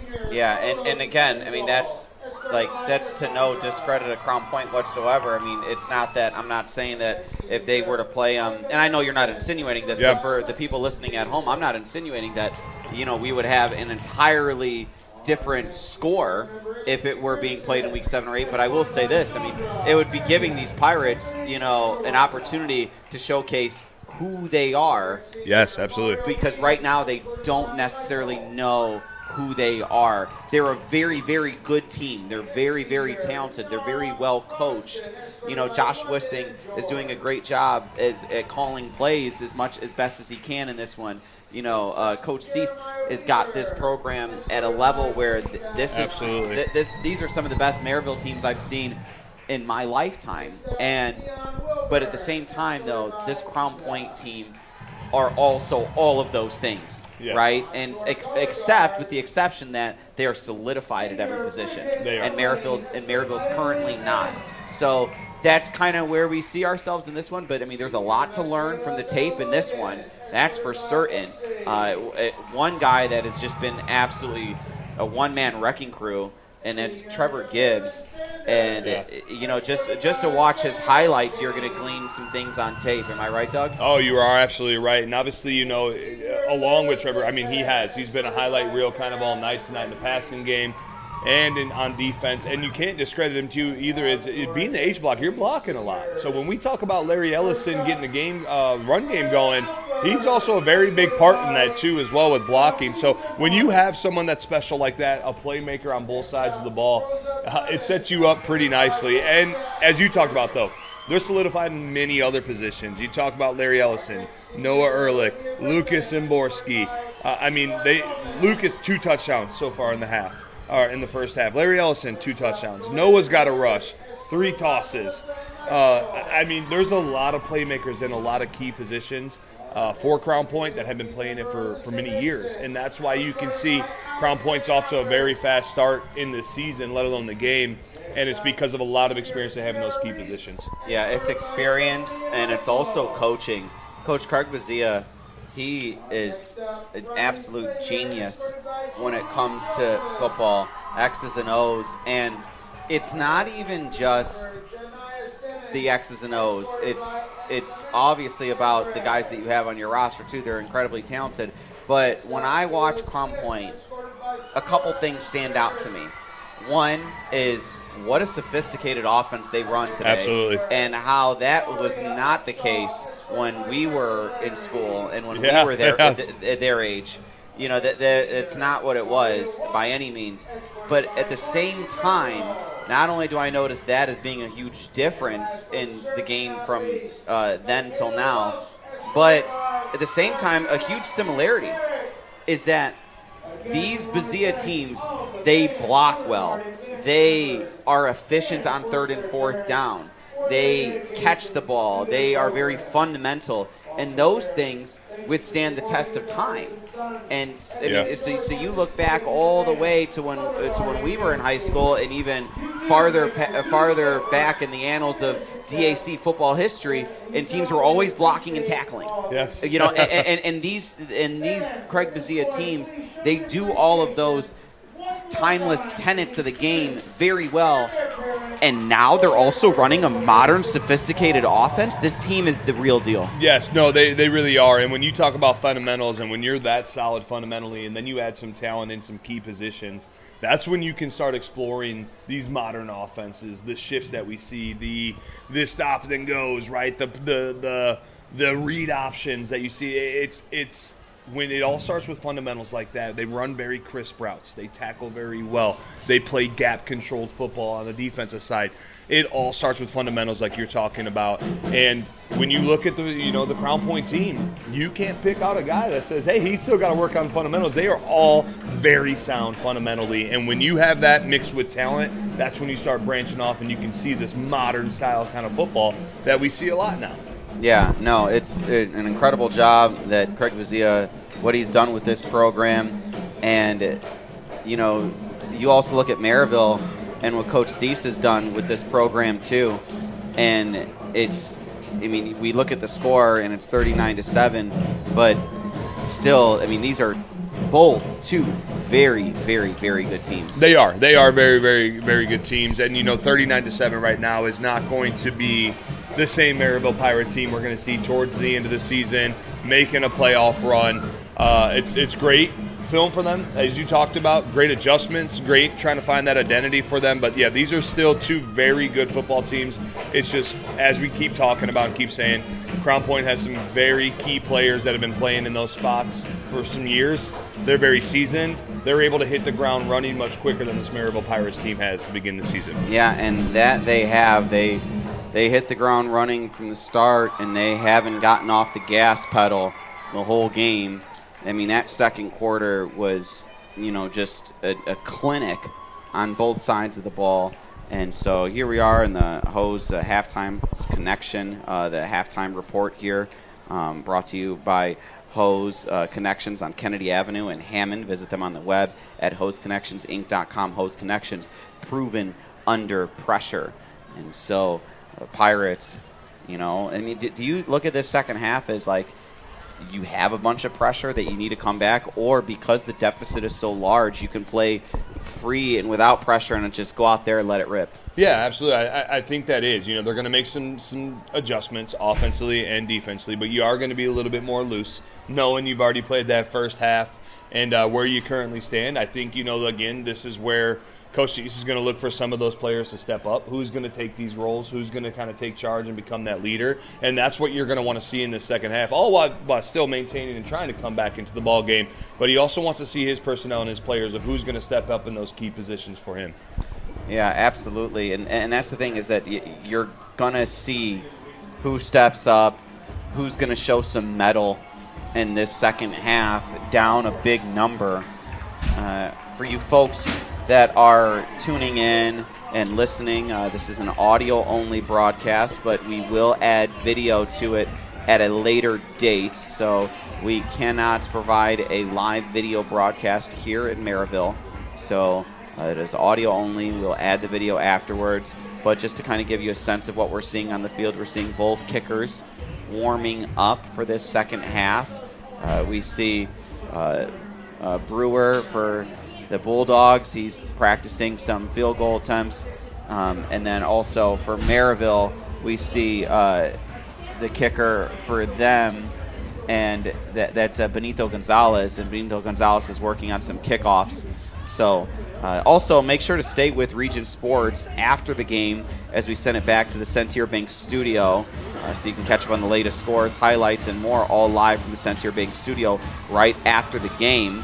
And if you are one of those big football fanatics, as I'm sure many of you are who are listening to the halftime show of a 39-7 ball game, you can check out the Strachanville scoreboard. So follow all of tonight's region football scores live on the Strachan Van Til hometown scoreboard, streaming on youtube.com/Region Sports, facebook.com/Region Sports, and regionsports.com. Strachan Van Til, your favorite Indiana-made grocery store. So I believe Daryl Skabinski is working the scoreboard this weekend, and if he's not working the scoreboard this weekend, then the scoreboard's probably not working. So Daryl Skabinski is the man when it comes to that. That's our boy. So yeah, Doug and I, we were doing the studio show week 1. We got to hang out with Skibbs. Yes, that's we are, and yeah, he is a master at that Strachan Van Til scoreboard, man. The way he pulls and getting all his info from everywhere and staying on top of it. It's nice sometimes being in the studio, though, and you always be like, hey, Skibbs, what's the score of this game? And he's got it, right? He's able to ramble it right off. Yeah, Skibbs, he's locked in. So, Skibbs, if you're listening, you're our boy. Appreciate it. And so, yeah, and to everyone here at the Region Sports Network, appreciate all of you. Yeah, we got the Sentier Bank studio show. Yeah, a lot going on. And also, stay tuned for the Edinburgh Home Improvement Top 10, and we'll see if there's any movement in the top 10 this week.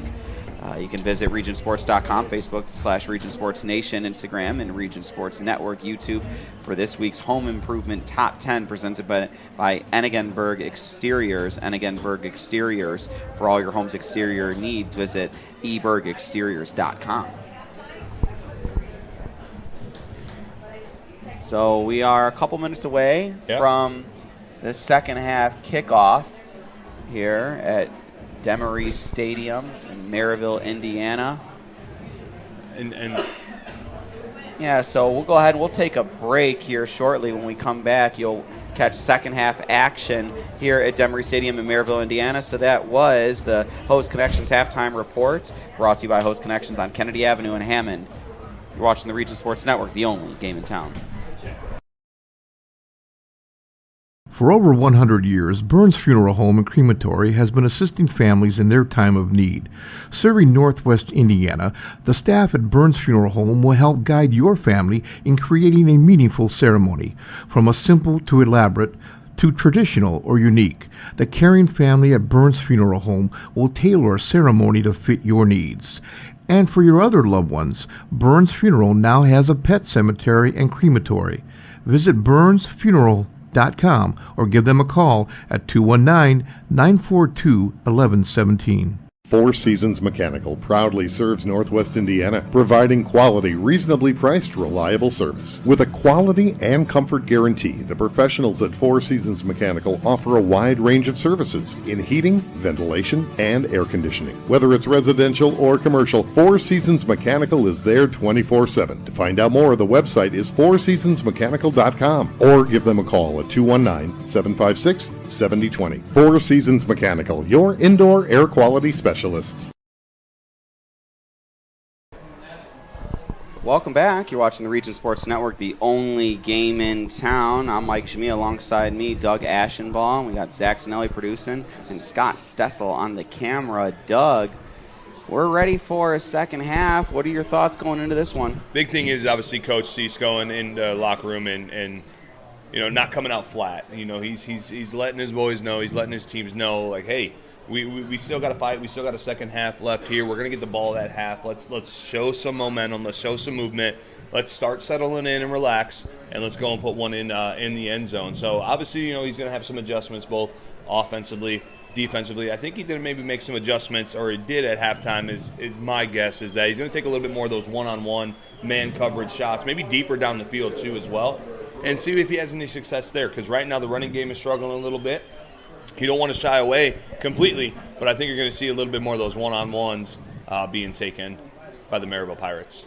Yeah, we'll see if they're able to get those one-on-ones and capitalize and make the most of them. It is a uphill battle for those of you listening. It is an audio-only broadcast. We'll add the video to it afterwards. We are not allowed to provide a live video broadcast here at Merrillville, so they'll hold on the kickoff due to the wind, and that one is boomed to the eye and Pirates in the end zone.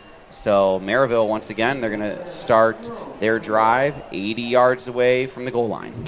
Yeah, this is big. Like I was just talking about, you want to come out, you want to have some positive movement. You don't want to have these negative plays, a lot of negative plays for Merrillville in the first half. You want to shy away from those. You go 1st and 10, and all of a sudden it's 2nd and 13 and 2nd and 14. You kind of put your back against the walls right off the rip. So positive movement on first down, continue to drive down the field. So we'll see a new quarterback for the Pirates in this one, and that is number 17, Jordan Sanders. So Sanders looking to start the second half. Throws a nice out route there to Rynell Lewis for a Four Seasons first down. And there was that one-on-one kind of takes that I was just looking at. And, maybe this is where some Jordan Sanders is maybe a little bit, I don't want to say better, but maybe he's a little bit more comfortable throwing those one-on-one kind of shots. And right off the rip, that's exactly what we saw. Yeah, and it's important to note that the first couple weeks in the season, we saw Merrillville employ 2 quarterbacks. That was especially evident last week against Hobart. The first half was all started by and played every snap under center by Darnell Bowles. Now Jordan Sanders, he takes the first 2 snaps of the second half. That throw to his right in the slot is incomplete to Peters. It goes right through his hands, and Peters is down holding his left bicep. Or no, that's Lamont Bogard. My fault. My apologies. So Dermont Bogard, he's still down. Athletic trainers tending to him. He's kicking his feet, and he looks like he's in some pain there. Absolutely. It was a good ball, but I think, he had to go up a little bit forward. He may have landed real hard on possibly his shoulder. But, yeah, he did land pretty hard. Bogard, he's being helped up onto his 2 feet. And see him walk and jog off there. Yeah, it looks like maybe he's grabbing his shoulder arm right there. So maybe it was just a little stinger he got. He did go up pretty high for that ball and come down pretty hard. Yep, so Bogard heads to the bench, and he's frustrated too. For those of you listening, you aren't able to see, obviously, but here at Demery Stadium, it is a football stadium, meaning there is no track around the field, and so we have a really good look at Bogard on the sideline as he walked off, and he's frustrated with himself. He wants to be healthy. He wants to be on that field, and now it's 2nd and 10. Sanders gets the snap, hands it off to J.Q. Johnson. J.Q. Johnson is met at the line of scrimmage by the Crown Point Bulldogs. Yeah, Trevor Gibbs again. I guess we can't say his name enough, but playing that middle linebacker position, you got to be quick, you got to be strong, you got to be able to plug up those middle gaps, and he's doing a tremendous job tonight with that. Met there by Trevor Gibbs and Lucas Zamborski, both standouts in this game tonight for the Crown Point Bulldogs. So it's 3rd and 10, ball spotted at the 34-yard line of the Pirates as they look to start this opening drive, and they're already looking at a 3rd down here. Yeah, a huge conversion would keep this drive alive and hopefully give them something to work with. Sanders drops back to pass, looks to his right, throws it to Cameron Jordan. That ball thrown just in front of him. Cameron Jordan had to make a business decision there, because if he would have really went for that catch, he would have gotten cleaned up. Yes, yeah, he was tracking that down pretty well on that. So I guess I don't blame him so much of not pulling that one in. That would have been a tough catch regardless with how quick Crown Point was on that. Yeah, Logan Rodriguez, the senior linebacker, standing in at a stout 5'11", 200 pounds. He was right there meeting the pass. And we saw a slower pace by Merrillville, too, as well. Now that, Jordan Sanders is in, maybe it's a little bit slower pace offense. And Crown Point has not had a punt returner out there this game, and so they're just allowing Merrillville to punt it and then down it themselves. So they'll get the ball at the 35, 36-yard line to start their drive. This is big for obviously Crown Point. You go down and score. You get into the running clock situation. My guess the starters are still going to be in to try and get after that, obviously, and then allow, you go down and score and you get into a running clock situation. That's when you kind of see the younger cats come into the game.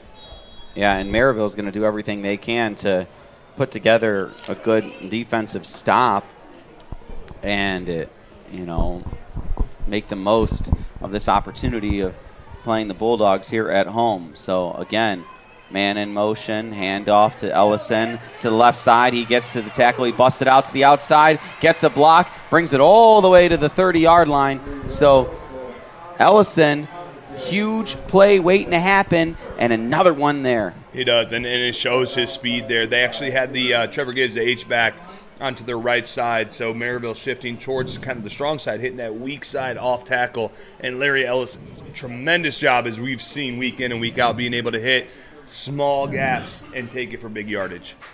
The senior running back having a tremendous game in this one. It was kind of a bit of a slow start at the running game for Crown Point, but that has quickly changed. Another rush by Ellison for another chunk gain. Yeah, and I know we've seen some big plays by Larry Ellison there, but he has been able to get 5-6 yards, it seems like, almost every time they turn around and hand him the ball. So after the gain of 5 there by Ellison, back-to-back rushes, and they've went from having the ball on their own 35-yard line to being within the 35-yard line of the Pirates, spotted at the 33. 2nd and 5. They're in the huddle. They break, and what we find is Oscar Biasi, the wide receiver to the right, but another handoff to Ellison, who takes it to the left side, lowers the shoulder, and gets out of bounds, but there's a flag on the play. Looks like possibly holding over there on the left tackle for Crown Point. That's exactly what it is, so that'll back them up. And that's hard for a left tackle there. The play's supposed to go inside kind of the power gap there, and then your running back bounces it out while you're blocking a guy out. It makes it very difficult for the left tackle to be able to move his feet and try to get back, and that's when you see a lot of holding penalties called. So this one goes to the 42-yard line. It's backed up, so it is 2nd and 15 now with 9 minutes and 27 seconds remaining in the third frame. If you're just joining us, it is an audio-only broadcast. We will add video to it later. We cannot provide a live video broadcast here at Merrillville, so we are giving you everything we can. Snap to Ehrlich, quick pass to the left, spin move by Ellison, but still a great job there by the Pirates defense, swarming to the ball and stopping him at the line of scrimmage. Yeah, they were able to identify. They had quads over there, but all receivers were on the line of scrimmage. So at that point in time, only the outside guy is going to be eligible. They were able to sniff out that screen pass knowing it was coming, and they were able to swarm and make a nice stop in the backfield. So it's 3rd and long, 14 yards to be exact.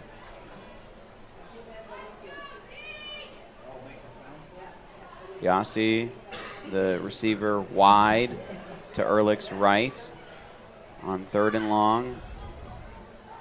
Fakes the handoff to Ellison, rolls right, looks. Again, it's that levels you were talking about, and again, that pass was intended for Gibbs, but incomplete. Yeah, and that was just right outside of his hands. Again, Gibbs coming across the field. One-on-one with linebackers, that's tough to cover. He's got a lot of speed, and just right outside of his hands. If not, Noah brings that in just a little bit more. He's stretching him for another big gain. So they are going to go for it on 4th down. So it's 4 seasons, 4 down territory.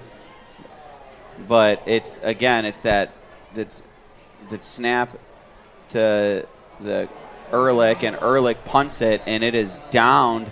Oh, it's not. It's for a touchback. So for those of you listening, it was a snap to Ehrlich, who's the quarterback, and on fourth down, he punted it himself and trying to down it at the 1 yard line or at the goal line, but instead they accidentally stepped out of bounds and they weren't able to pull it off. Yeah. And so it goes back for a touchback. That was a great play by Caden Smith, though, running down there. He actually leaped into the end zone to hit the ball back.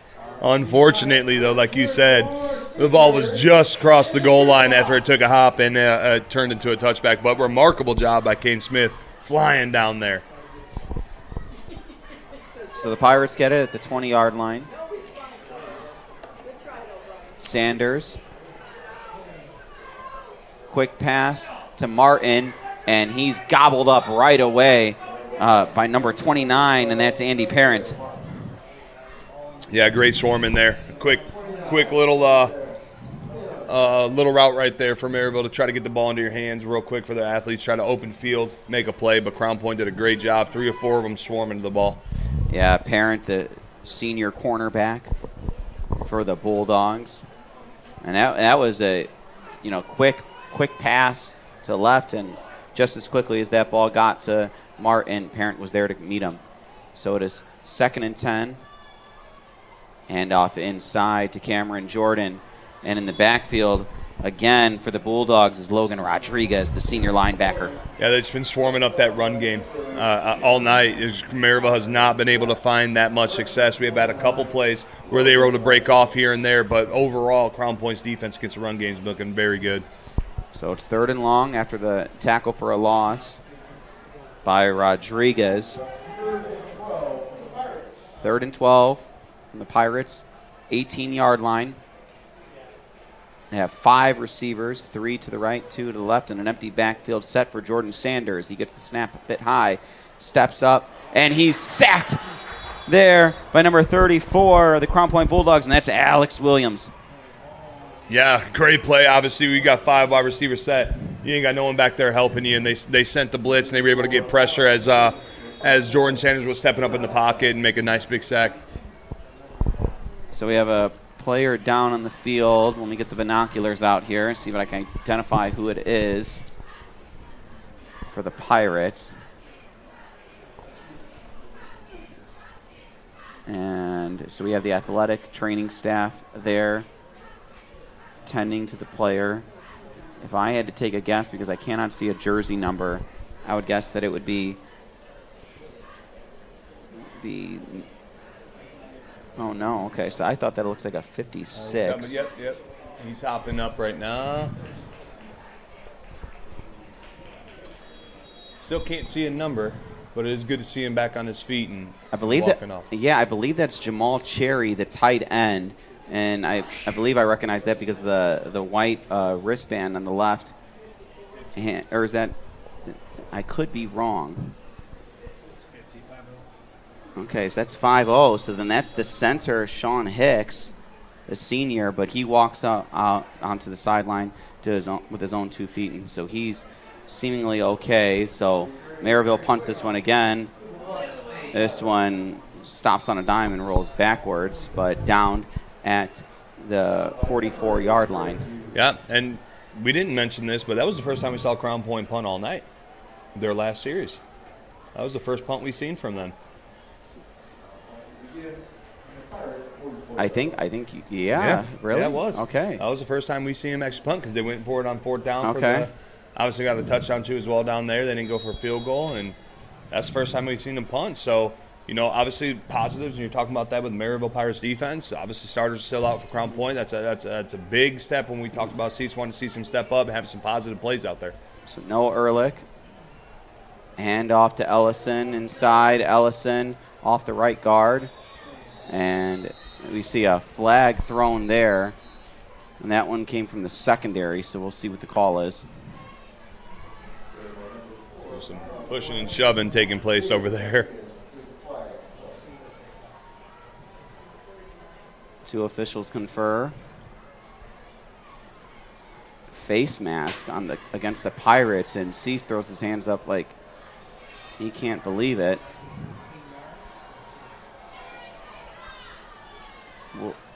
how many yards will this be? It could be for 15. We saw 1 for 5 earlier in this game, but that was because of half the distance to the goal. Yeah, yep, just 5. So he must have grabbed and released right afterwards. Okay. Maybe getting jammed up on pass coverage there and accidentally grabbed it and then let go. Okay, so here we go now. Back to the line of scrimmage. The Bulldogs go as they move up 5 yards after the face mask penalty. Ehrlich looking to the sideline for the play. He's in the huddle now. The huddle breaks. He's got tight end and a wide receiver to his left, and he's got Biasi to his right. Low snap, looking to his left. Pump fakes. Great double move there. Throw is on the money, not caught. It could have been just beyond him, but we see a flag there. Flag down, yep. So the pass is incomplete. The pass was intended for Caden Smith. You talk about a ball, though, he put it exactly where only his receiver could get it. Yeah. And, it's been a remarkable catch coming down one hand, but what an amazing throw. And it looks like defensive pass interference on that. Yeah, and that play was drawn up for Caden Smith all the way as Ehrlich took the snap, had his eyes locked on Smith the entire time. Smith was able to make a double move and get a pretty good release and at least draw the defensive pass interference. So the ball now on the 21-yard line, a fresh set of downs for the Bulldogs. Hand off there, throwing one Pirate to his left and being met at the line of scrimmage for a rush and no gain by Jaden Rodriguez. Yeah, Jaden Rodriguez. They brought the H-back in motion and kind of ran like a train power back to the weak side there, but Merrillville was able to sniff that out and be able to fill that gap and shed those blocks and make a nice tackle for only about a 2-yard gain. Might be the first time we've seen a 2-yard gain only for a run play for Crown Point in quite some time as well. That I would agree with. I certainly think there's a good chance that that's the case. So, again, it's that flip motion. So we have a hand off to Jaden Rodriguez off the left tackle and up the field into the second level, and he brings that one to the 11-yard line. Yeah, same exact play, actually, just a different look. They shifted kind of their formation rather than just motion, and they came back with that kind of weak side off tackle train look. So the ball on the 11 for another 4 seasons, first down. It is not first and goal. It is first and 10 on the 11-yard line, so they would have to get to the 1-yard line for a fresh set of downs here, but for all intents and purposes, it looks like they're going to go for the end zone. They hand it off to Ellison. Ellison, patient run to the right side, but he's met by a bunch of Pirates there. Great stop there, specifically from the secondary, coming up and making that play. Yeah, and that's the thing with Larry Ellison, too, as well, is, he is very explosive, but he's also very patient, where he was looking in kind of that power gap and was able to bounce it back outside, stayed patient, and then get upfield. Yeah, Antoine Jenkins, the junior safety for the Pirates, standing up Ellison, making a tackle there. So the ball is now on the 8-yard line after the gain of 3. It's 2nd and 7 for the Bulldogs. And we got a timeout. So it's 39-7 here in the third quarter. We remind you to visit regionsports.com, Facebook/RegionSportsNation, and Instagram for this week's Powering Indiana Peak Performers, presented by NECA IBEW, Powering Indiana of Lake County, the region's most trusted electricians.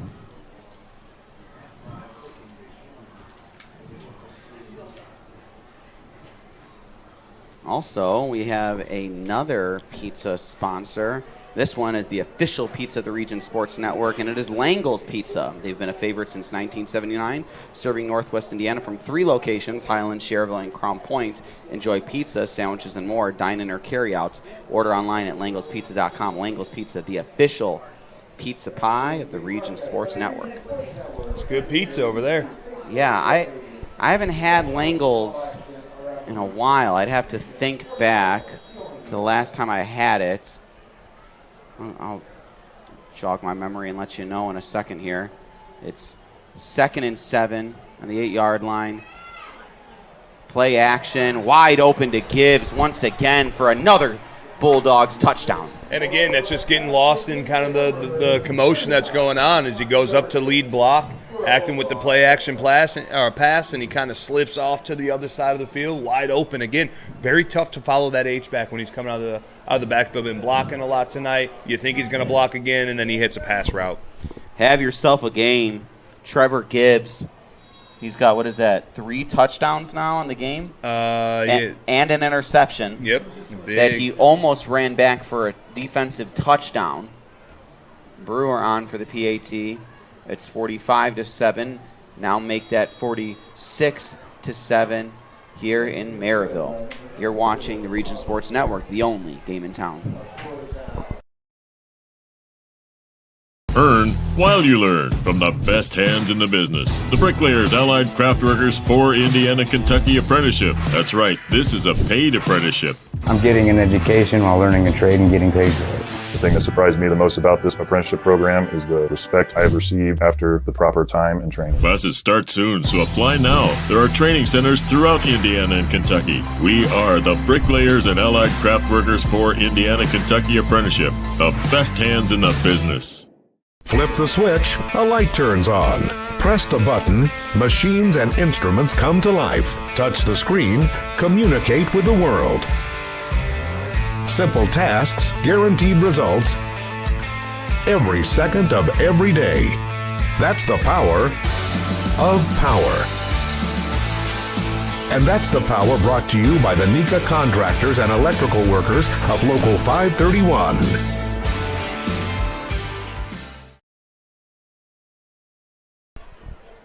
Welcome back. You're watching the Region Sports Network, the only game in town. This is the Quintel kickoff here. So the Crown Point Bulldogs coming in Demery Stadium and taking care of business as they lead this one big, 46-7 with 3.5 to go in the third quarter. They've been firing on all cylinders. When you talk about the run game, you talk about play action game, the passing game, they've been doing very, very well. Again, you talk about, playbooks sometimes aren't as vast early on in this season, but Crown Point is pretty large, and it seems like the whole playbook's in. Yeah, Brewer looking to kick off again after another Bulldogs touchdown, and this will be the second consecutive kickoff where it's had to be held due to the ball not staying on the tee, and this one's boomed through the back of the end zone. So we were just talking about Langles before the break. When was the last time you had Langles? Maybe a couple weeks ago. Okay. I mean, they're a sponsor, so we're only going to talk good about them, right? But how are they doing? Because I had them in late March, and it was really good. It's very, very good. The wings, too, as well, phenomenal.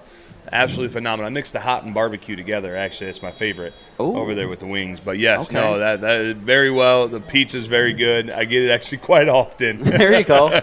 Yeah, I don't get it as often just because I'm not local to the area. I'm not near Langles. But we had the pizza during a fantasy baseball draft. Okay. Yeah, league mate and friend Jason Surtis was kind enough to open up RWA across the street from Langles, and we drafted there at the Region Wrestling Academy. We got a great run there by Cam Jordan up the middle for a huge gain, and he brings this one out near the 45-yard line.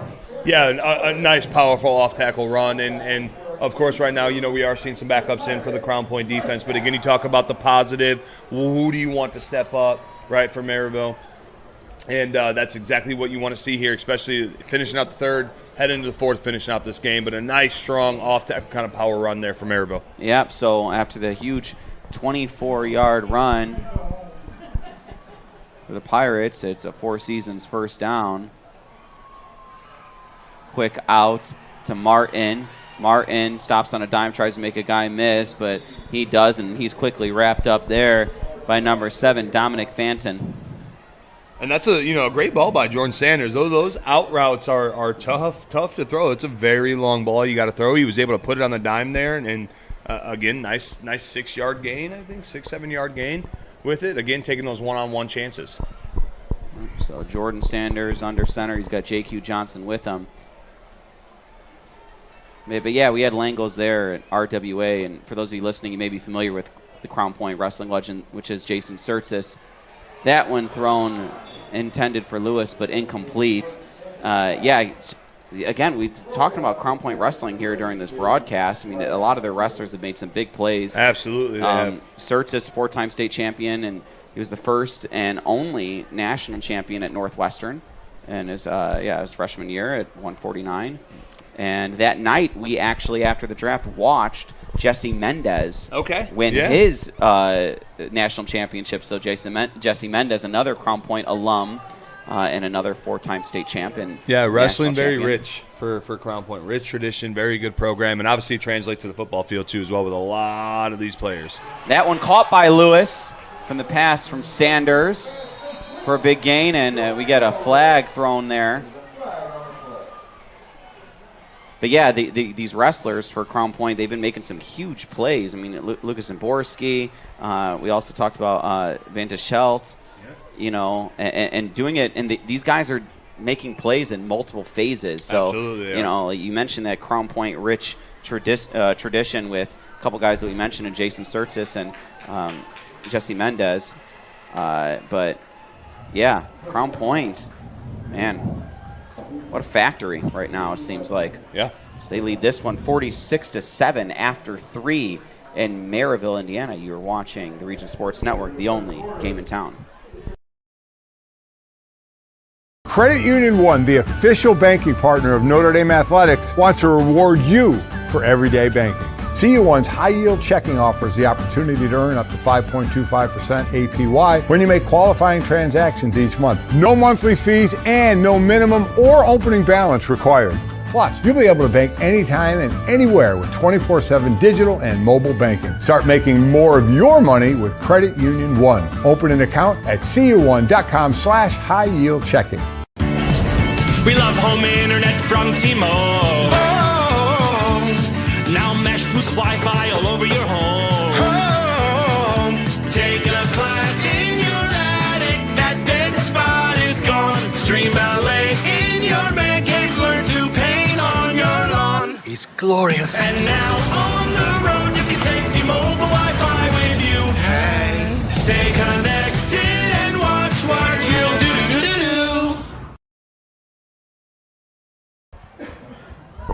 Welcome back. You're watching the Region Sports Network, the only game in town. Ball on the 14-yard line, 1st and 10 to start fourth quarter. Sanders, the quarterback, he's been in here to start the second half. Throws it over the middle to Martin. Martin with a great catch, and then being tackled again by Fanton. So Fanton, the free safety, he's been able to, hit these receivers as soon as they catch the ball, but they've been holding on to him. Rynell Lewis caught one in front of him, and now we see another one by Martin. So it's the ball's on the 3, and it's 1st down for the Pirates. Sanders looks to the sideline for the play. He's got J.Q. Johnson with him in the backfield. 2 receivers to his right.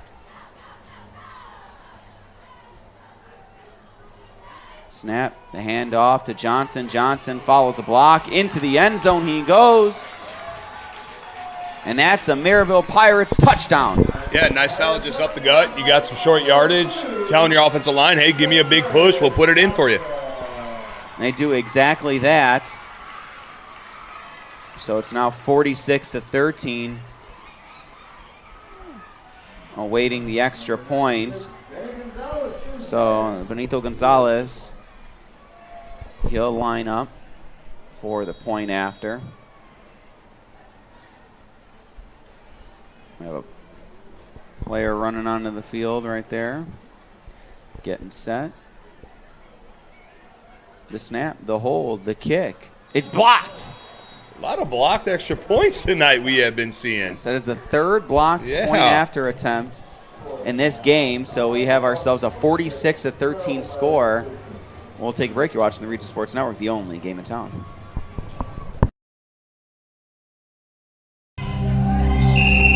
Some see a student athlete working on a shot. We we see a powerful lesson in persistence.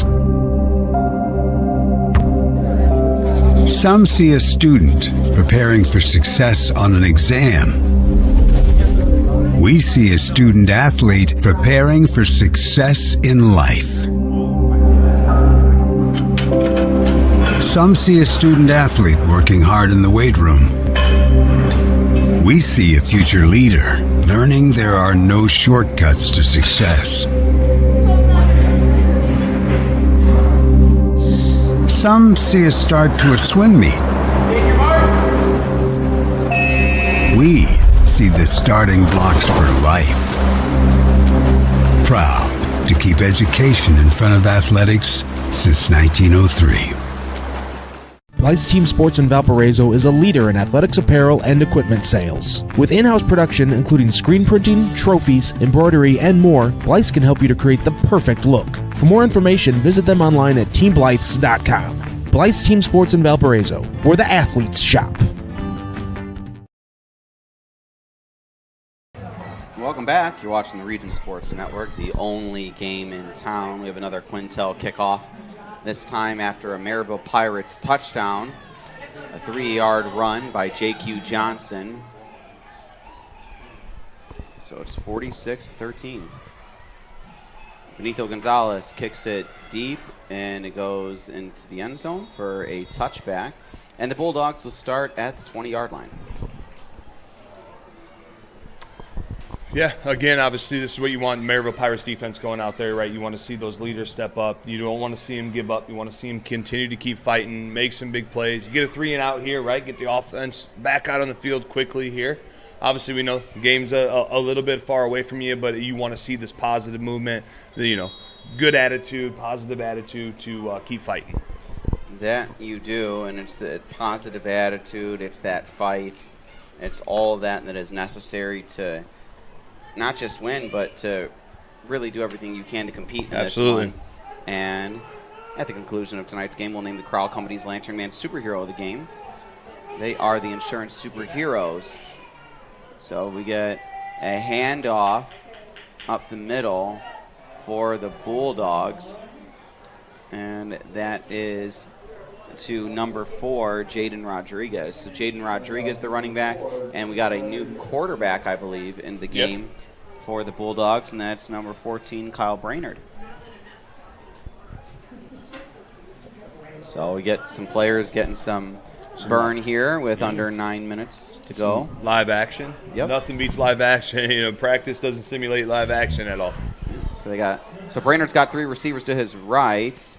He's got Rodriguez in the backfield on the 21-yard line. Hand off to Rodriguez up the middle. He goes, plowing forward.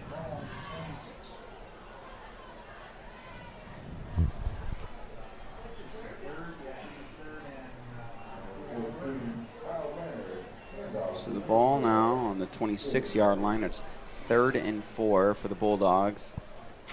That clock's running.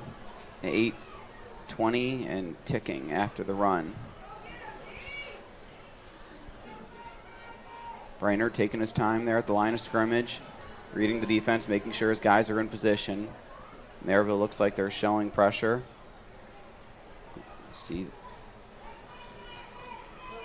handoff, quick tackle there, and the handoff there to number 20, Tommy Guadagno. Looks to be good for a first. One thing you see from Crown Point's offense, too, is they run that kind of that sugar-style huddle where they're able, and they switch personnel so much right there on the sideline, and then they hit that sugar huddle real quick and flip, and the offensive line's right on the ball. So, again, that's very tough for defenses that are trying to set up for a play of where they need to line up. Yeah, and Brainerd too. He's able to come in here and do that. I mean, he's a senior, so he knows the playbook, but he's able to kind of keep everyone else going and to not necessarily miss a beat. As another handoff to Guadagno for a nice gain there. Tommy Guadagno, another senior, getting some playing time here. Yeah, another first down run there. I mean, a couple good runs right there that you talked about for him. And, keeping the feet moving, the gap's kind of closed. You keep your feet moving, keep driving, and get yourself another first down. So the Crown Point Bulldogs, they look intent to run this one out. Also at the conclusion of tonight's game, we'll name the Boilermakers Local 374 Player of the Game, brought to you by Boilermakers Local 374. Earn while you learn with Boilermakers Local 374.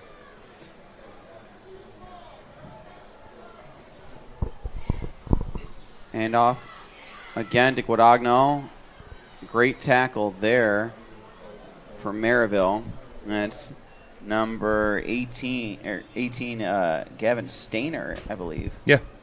Or is that Michael Williams? It was hard to see the number on that. It was hard to see the number on that. We want to make sure that we give credit where credit is due. I actually do think that was Michael Williams on that one. That looks more like a 6 now that I'm getting the, I'm not getting a profile view of him, and he's kind of looking to the sideline. But, yeah, these guys are playing hard to the very end. Absolutely, and that's exactly what you want to see. Obviously as a coaching staff too as well. These kids not giving up, keeping a positive attitude, keep going. Brainerd, this time he'll keep it. And he gets tackled for a loss there. So it's 3rd and long for the Bulldogs. And make sure to stay with us after the game. We'll name the play of the game. It's the Region Sports Network play of the game. The Region Sports Network, the only game in town. So, do you have any thoughts on this Enigenberg exteriors home improvement top 10 here? I mean, we've been here in the booth at Demery Stadium. We're not sure what the scores are around town. I mean, we'll see if we can get to some of them. But, I mean, we had some movement in the top 10 this past week. Yeah, we did. And again, the top 10 is there's some teams that are right on the bubble, too, as well. They start putting some wins together, stringing some wins together. They can make some movement in. You may have a team fall out, take a hard loss. You never know, honestly, with it. But I could see some movement, again, happening here for Week 3. Yeah, so they are intent on running this one out. And Crown Point, they come in here to Merrillville, and, they get this one. They really took care of business. They did. They came into this one prepared. They've won. They came in here with a 20-game winning streak, dating back all the way to October of 2022. So October 15th, 2021. 21 is the last time they've lost a regular season game. Crown Point Bulldogs have. So it is the longest active winning streak in the region, and it is now going to go to 21 games. Yep. And this will also, because it is the first game in DAC play, and with this victory, this will be their 17th consecutive DAC win, including the playoffs.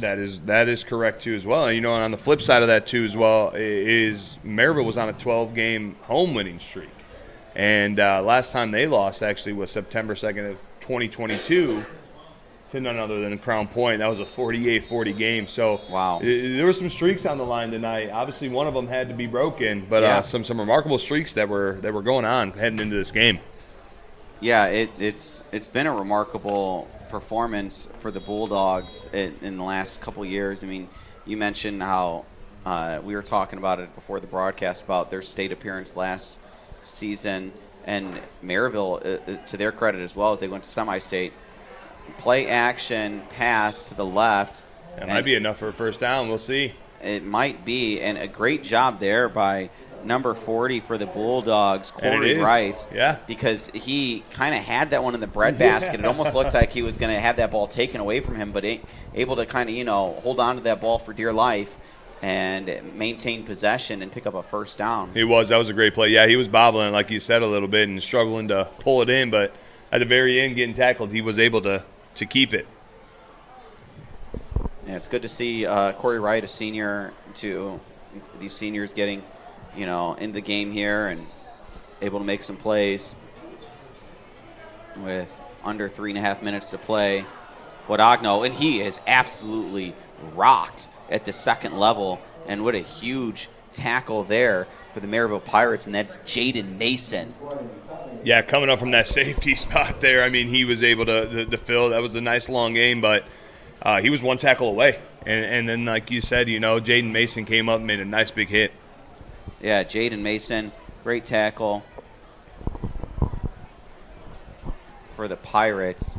So we're under 3 minutes in this one. Stay with us after the game as we send it back to the Centier Bank studio. You can catch up on the latest scores, highlights, and more, all live from the Centier Bank studio right after the game. We get a flag on the field. I believe it might be false start.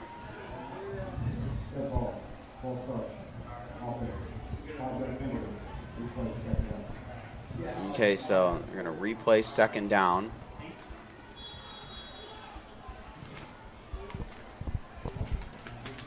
So we will want to let you know that in the city of Crown Point, Mayor Pete Land and the Crown Point Pace Department are proud to support Crown Point Bulldog athletics and say, "Go Bulldogs!" Crown Point remains dedicated to preserving history, celebrating everyday life, providing the best in city services, and encouraging smart growth. Mayor Land and the Pace team invite everyone to admire classic cars and new autos at the Crown Point Car Cruise from 4 to 8 p.m. most Thursdays through September 26th at Bulldog Park. For more information, visit crownpoint.info/car cruise. So we got 3 Thursdays left. So head on down to Bulldog Park if you're in Crown Point. We are 90 seconds away from the end of this game, so let's get ourselves into some awards, shall we? Yeah, absolutely. All right, so let's start with, well, what do you want to start with? What do you want to start with, Doug? Let's go with, what do we say, play of the game? Ooh, okay, play of the game. So it's time to name the play of the game, the Region Sports Network play of the game. And what is it? That was that 48-yard touchdown reception thrown from Nora Ehrlich to Szymborski. That was that stop-and-go route we saw on the Crown Point sideline. That set up Crown Point for their 5th touchdown, actually in the first half, and that really kind of set the tone and helped Crown Point pull away and keep all momentum on their side. But it was a nice pass from Noah. He put it right in the breadbasket, wide open. He was able to score, like I said, 48-yard touchdown. Ehrlich to Szymborski for 48 yards. That is the Region Sports Network play of the game. Region Sports Network, the only game in town. And let's go ahead and let's go with the Boilermakers Local 374 blue-collar player of the game. Yeah, this is going to go to the Merrillville Pirates, John Peters. Obviously, he's a two-way player, senior wide receiver, DB. Committed to Western Michigan, but when you talk about somebody that has really tried to put the team on his back, he had the 28-yard TD reception in the first quarter, which actually led Merrillville to take the lead in the first quarter. But then you flip it over to the defensive side, too, as well. As much as Crown Point's passing game was electric, many did not go to John Peters his way. He was playing really locked down corner on that side. He was able to step up in the run game, make some nice big tackles. But when you talk about a blue-collar player of the game and a blue-collar kind of style, nitty and gritty, playing both sides of the ball, not coming out of the game, that's going to the John Peters for the Merrillville Pirates. And Peters, if memory serves me correct, he went down for a little bit too. He did. And, he was able to, tough it out and continue to play the game, regardless of the score. And so, yeah, definitely embodying blue-collar spirits, and that's local Boilermakers Local 374. Earn what you learn with Boilermakers Local 374. And last but not least, it's time to name the Crowell Companies Lantern Man superhero of the game. Crowell Companies, who is the Lantern Man superhero of the game, Doug? Yeah, we talk about it. Having a game. This player did, and this Trevor Gibbs for Crown Point. You talk about the interception he had on the defensive side of the ball, first and foremost, late in the second, that set up a score late in the second, right before half, that kind of put the nail in the coffin for him. But then you talk about on the offensive side and the passing game that he was involved, going one-on-one against linebackers all night, creating space, getting open, 2 touchdowns receiving from him. And then you talk about the linebacker play, too, as well. We said his name quite a bit. He's playing at that middle linebacker, being able to just fill the A-gaps, those power gaps that Merrillville was trying to get up there, hitting very hard. But and then he also added 2 sacks on top of that. So when you talk about playing overall, both sides of the ball, not coming out of the game, Trevor Gibbs, he had one heck of a game tonight, and it goes to him. Yeah, Trevor Gibbs, he was heroic in this one. He's the Lantern Man superhero of the game. brought to you by the Crow Companies. They have offices open from 9 to 7 Monday through Friday and Saturdays till 2 in Highland, Merrillville, and Michigan City. So this one has gone final now. It was 46-13 in favor of the Crown Point Bulldogs. They come on the road to Demery Stadium, and they beat the number 2 team in the RSN Top 10. They're still undefeated. They got a 21-game winning streak now, 17 games in a row. They've been victorious against a DAC opponent, and they kick off DAC play with a huge bang, and everyone in the state's going to hear it. Oh, yeah, I mean, absolutely. They were firing on all cylinders, both offensively and defensive side of the ball, too. And you know, we talk about it, you know, week 3, sometimes teams are trying to find themselves, just like the Merrillville Pirates. Crown Point has hit the ground running. Open playbook. They got a lot of experience and a lot of key positions for them. They are explosive on offense. They run a lot of shifting. They run that sugar huddle that I was talking about. They switch personnel right on the sidelines with 15 seconds left on the play clock. They're quick, they're efficient, and the offense moved the ball tonight. Flip it over to the defensive side. Yeah, they gave up that drive kind of right in the beginning. They were settling in, kind of nerves settling down. But when you talk about the defensive play, running that 3-5, you got to have a lot of athletic linebackers, and they showed that tonight. They did, and they showed everyone in the state why they're the number 1 team in all of the land. Absolutely. And they're here representing the region, and they get a huge victory to start DAC play.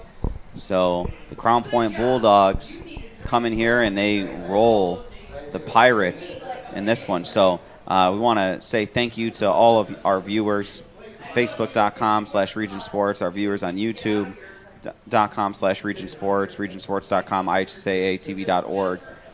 Special thanks go out to executive producer Chris Ramirez, operations manager Rich Castillo, coordinating producer Zach Miller, sports director Mike DeWan. I also thank you, Doug Ashenbaugh. Doug, providing all that insight and all that analysis, and really being able to help all the viewers see the game from a different lens, from a lens that comes from not just playing experience, but coaching experience and all of that. So that is greatly appreciated. Special thanks to Zach Zanelli, our producer in this one.